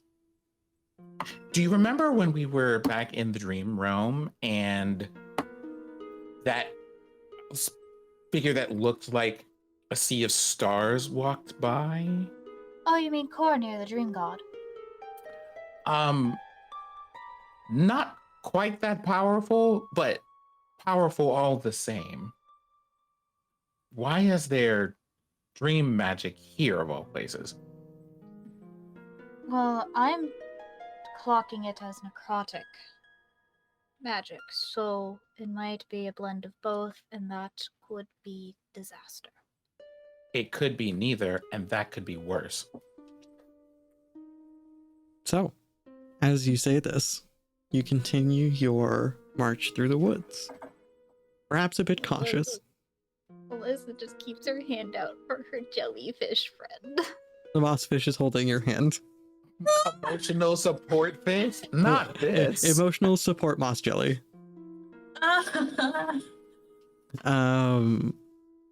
So there's a point too where like it starts out like holding your hand, Alyssa, and then by the time you reach the destination, it's like almost, how do I put this? It has almost turned itself into like a backpack, but it's floating over your head. So it's got a tendril down to like each of your shoulders. And it's just like maybe 5 feet above your head, glowing. So Y'all can't freaking see it because Alyssa has a mask, but she's so fucking happy. I'm pretty sure that this is something I can feel because remember, soul forging. Soul forging! Also, the fact that she's letting this happen is sign enough. Yep. No. Well, I mean, So- Alyssa does love animals. Rue and Alyssa, you both guide the group. And you wind up finding just a random spot in the forest's underbrush. I do want to say a thing before we get to this narrative part. I just want to like put a note here. I would have said something to Barry and Danica about, hey, there's weird magic happening out here, and we're both picking up on it as two very different things, and I don't know what that means, so please be cautious. Very But that's bright it. purple. Barry, What is cautious? Indeed, what is cautious? cautious. I don't know her. Is she new here? So, What is Just cautious? move into the neighborhood. She doesn't even go to the school. so y'all, God damn it. Y'all find what appears to at first just be a random spot in the underbrush, but the overlap of magics here is powerful. It's powerful enough that Rue, you start sensing death magic, and Alyssa, you start sensing dream magic. Danica Yeah. and Barry Yeah. sense both. Yeah, As well. Alyssa just looks at Rue.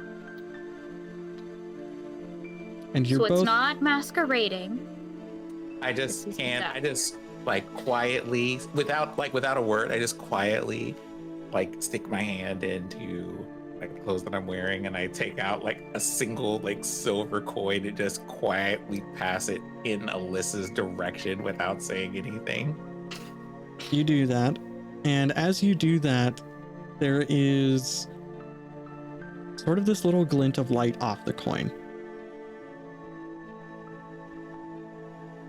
And that little glint cues you in to an odd light that doesn't match any of the light you all are giving off or the light of the moss jelly that's with Alyssa. You see a sort of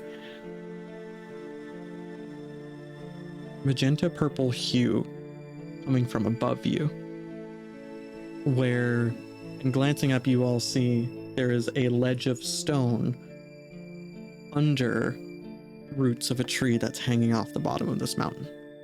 Oh no! Oh no! Oh no! No! No! No! No! No! No! No! What do you mean, oh no? What do you mean? Everybody, back up! Back up! Don't go any further. Do you want to explain? You just see a cave that is glowing purple. Okay. Hey, Hey, Dave. it's not okay. That's not okay.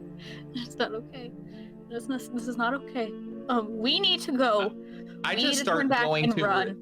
I just go and recruit, if I can, additional moss jellies to all bring them to where Alyssa happens to be. I am going to Alyssa. say there is no hostility in this magic. It is just here.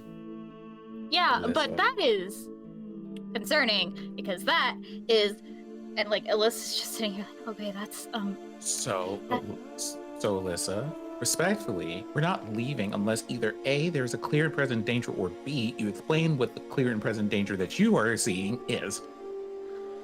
Rue. You remember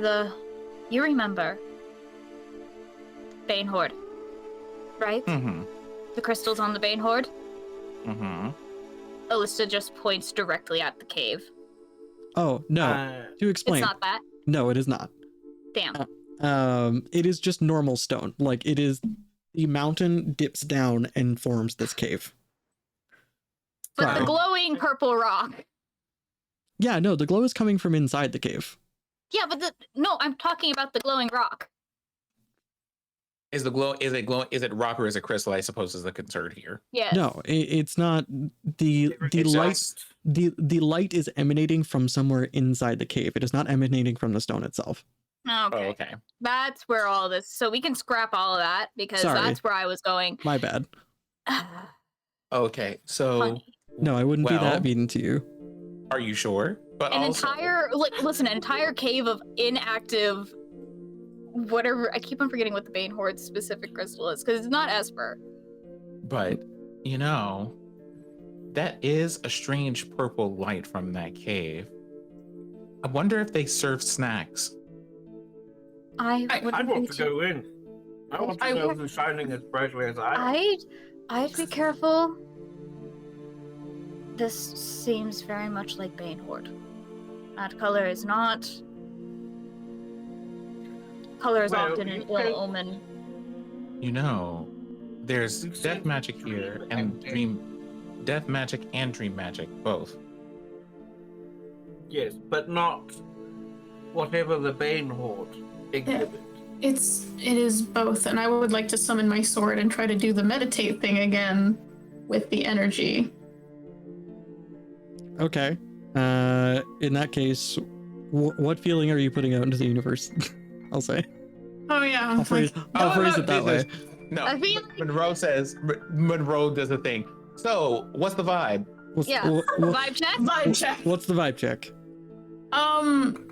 Just questioning. Nothing over emotional, just questioning as to basically why. Because of it being death and dream magic, why would they be together in this place? Okay, your response from Halcyon is no idea. And the point, and Listen, there's this point where like there's a pause, and then Halcyon says, "You get this intense question of how the fuck do you keep finding this shit?"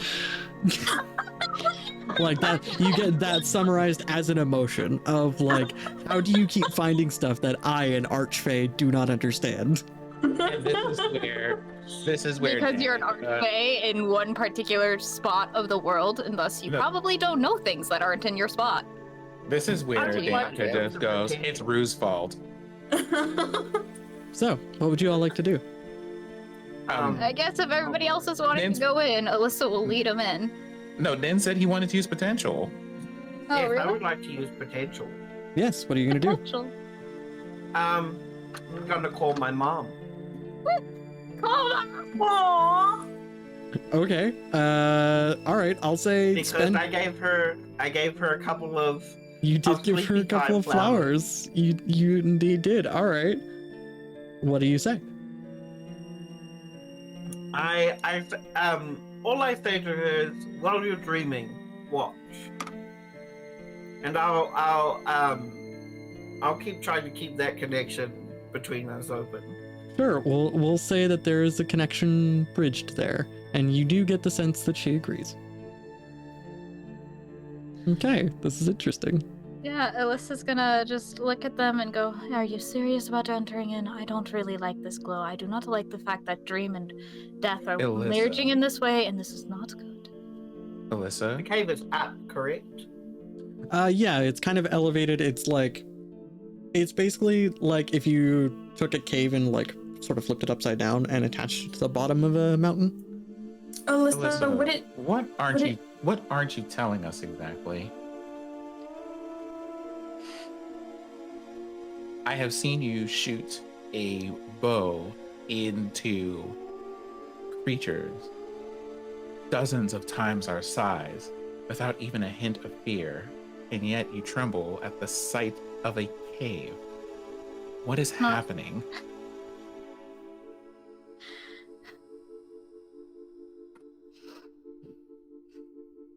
Fine. A little knowledge about me. Back home in Blackwater, we necromancers are often taught to avoid any nexus of dream and death magic. Why? Because that created our home and the Nightmare King, as it so was. Not all necromancers know this, but those that are deeply entrenched in their villages all do. And as such, back home, the necromancers of their villages took their village's name. We became its family. We became it. In a sense.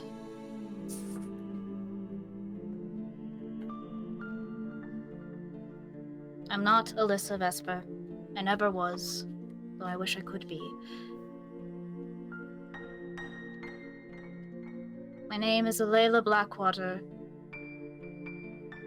and I am the last of my name. Unnamed as we are. Well, that secret will be safe with me, and I suppose everyone here, but we do have to figure out what's going on here, or it may get worse. So, what would you have us do?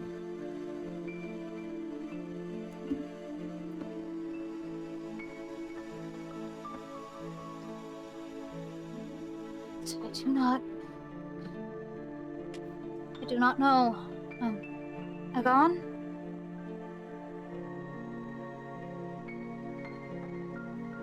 This feels like Blackwater, but different. Perverted. No. Just balanced. I don't like this. I do not like this balance. But I thought balances were good for all sorts of things, like, arrows and bows. Oh, sorry, I'm not supposed to be listening to this, am I? Continue. Ignore me. You say that, Rue. And you realize You can see Agon. Everyone Yes. can see it gone. Without using your abilities, you can see Agon. In this area of intense spiritual magic, Agon has manifested by accident. Oh, there's just another person here now. Hi, I'm Barry. Oh, shit, you can see me now. Alright, this is weird. No, Weird no, was no. an How many times understatement. do I, You're in the first Agon, place. how many times do I have to tell you that appearing in high concentrations of death magic means that you will be seen? You've never told me this because we've never gone near a high concentration of death magic, per your own rules. Right. So we could avoid this. Me whispering, got him. Also, if you all don't mind, and Barry sort of reaches up to the mountain above and uses geomancy to grow to push the roots to grow further down until they So that we make can climb them. Mm-hmm. yeah. Well, they sort of grow down, and as they grow down, they pull off like rubble and stone, so that they create the sort of Ladder? stairwell of There's the sort of stairwell of vines and various rocks that were dislodged from the mountain. Absolutely. You all now have a clean stairwell up to the cave. Well, I mean, if you so wish. Although, thinking about it, Barry, I'm surprised you didn't create an elevator. I guess you just needed the extra steps today. Well, a little exercise, you know. I've taken in a lot of ambiance today. You know, fair enough. So, do you all walk up the steps? I do so. Yeah. Walk up said steps. Absolutely. I'm way too curious not to. Alyssa, before you ascend the steps, Agon basically just puts an arm around your shoulders and squeezes slightly. And then goes into full, head on a swivel hunter mode around you.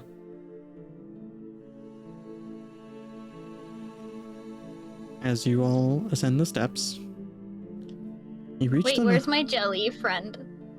Your jelly friend stays with you until you reach the top of the steps and the mouth of the cave, at which point they let go of you and refuse to go further, but will stay outside the cave. And as you all reach the top, you find what could only be considered a plateau of worked stone for the floor. This area has been chiseled and shaped. There's a slight hallway in front of you. A spiral staircase leads up.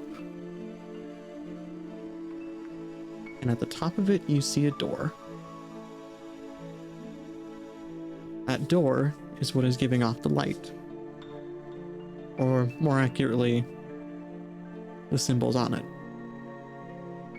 You see what amounts to a 3-circled Venn diagram, each filled with its own particular magic runes and circles. Do any of you approach?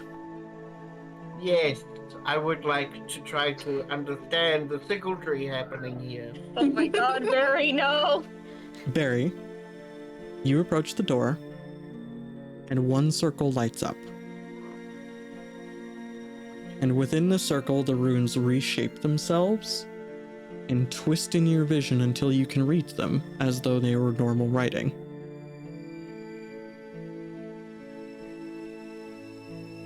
And the words say, "That which lives, dreams." Oh. Rumine, come quickly. Okay, well, I'm there at, a split second's notice, and I'm like, what? That which lives dreams. Rue, Yes. do you step up next to Barry? I mean, Barry did call me over there, so I'm relatively close to him, yeah?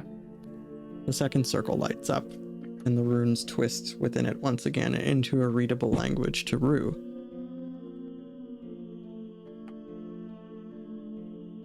That which dreams dies.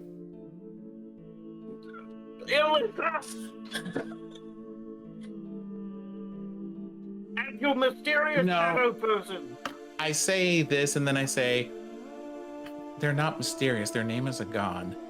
Well, they didn't introduce Think about themselves. how I take a moment, and then I say, hey, Agon, can you come over here for a moment? Agon floats over. Alyssa's falling right behind. No. She's What not do you need? being left alone. Well, there's a circle here that says that which dreams dies, and, well, the closest person to that description I'm aware of is you. As Agon steps up, nothing happens.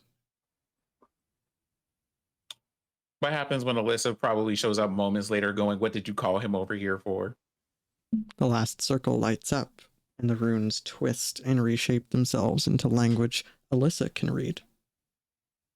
And the language says, that which dies is remembered.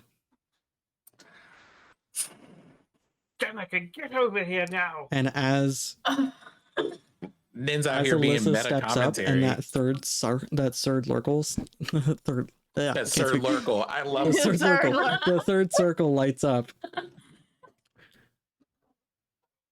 That's our The group door- name now.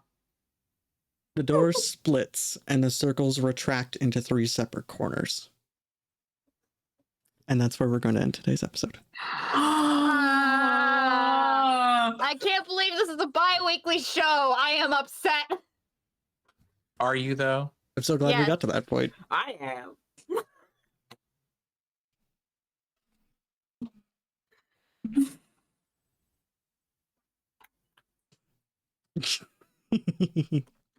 Well, thanks for joining us today, everyone. I hope you enjoyed that quite dramatic ending to the episode. Just a reminder, the show is produced by RPG Hour Studios. We love them as always. And everyone in chat, thanks for joining us. I know we had some newcomers. I know we had a raid. That was a really good episode to come by and check out. Stay in raidy. Dids, tell people where they can find you. Do the thing. Hi, it's your resident Sunflower Sovereign of the Heath Empire. So you can find me here every other week, being Rumine, or you can find me on Twitch at Syrinscape. You can find me on Twitter at Syrinscape Beta, talking about stories and story-related things for your enjoyment or for the spice. Hi, I'm Rainy. I am the, I suppose, Rain Priestess of the Sheath Empire. And you can find me here on twitch.tv/RainyKeys for art, games, and general Screaming into the Void. And also you can find my Twitter where there's more of Screaming into the Void. And Especially now that she's graduated. Yay. yay! At Rained Keys is my Twitter handle. You can also find me this upcoming Wednesday, on the Routes Unknown show, which is another RPG Hour show that Crow is also a fellow player in. Season playing finale. Agnes. Yeah, season finale. I play Agnes Wolf, the professional in that one, and it's gonna be great. Fey Mafia. Woo. And tonight I played Alyssa, also she/her. And I am Monroe. I am the court witch of the Heath Empire. And y'all can just find my general tabletop content on Twitter at Monroe98. I am Cozy Bins. You may not find me at Ninbins on Twitter. You may not see me here next week. I don't know. We'll see how I feel about it. No, you definitely won't see Cozy Bins here next week. No, you definitely won't. It'll be 2 weeks. It'll be 2 weeks. Well, there you go. And I am Eric, aka the court jester in residence for the Heath Empire, also known as Eldritch Crow.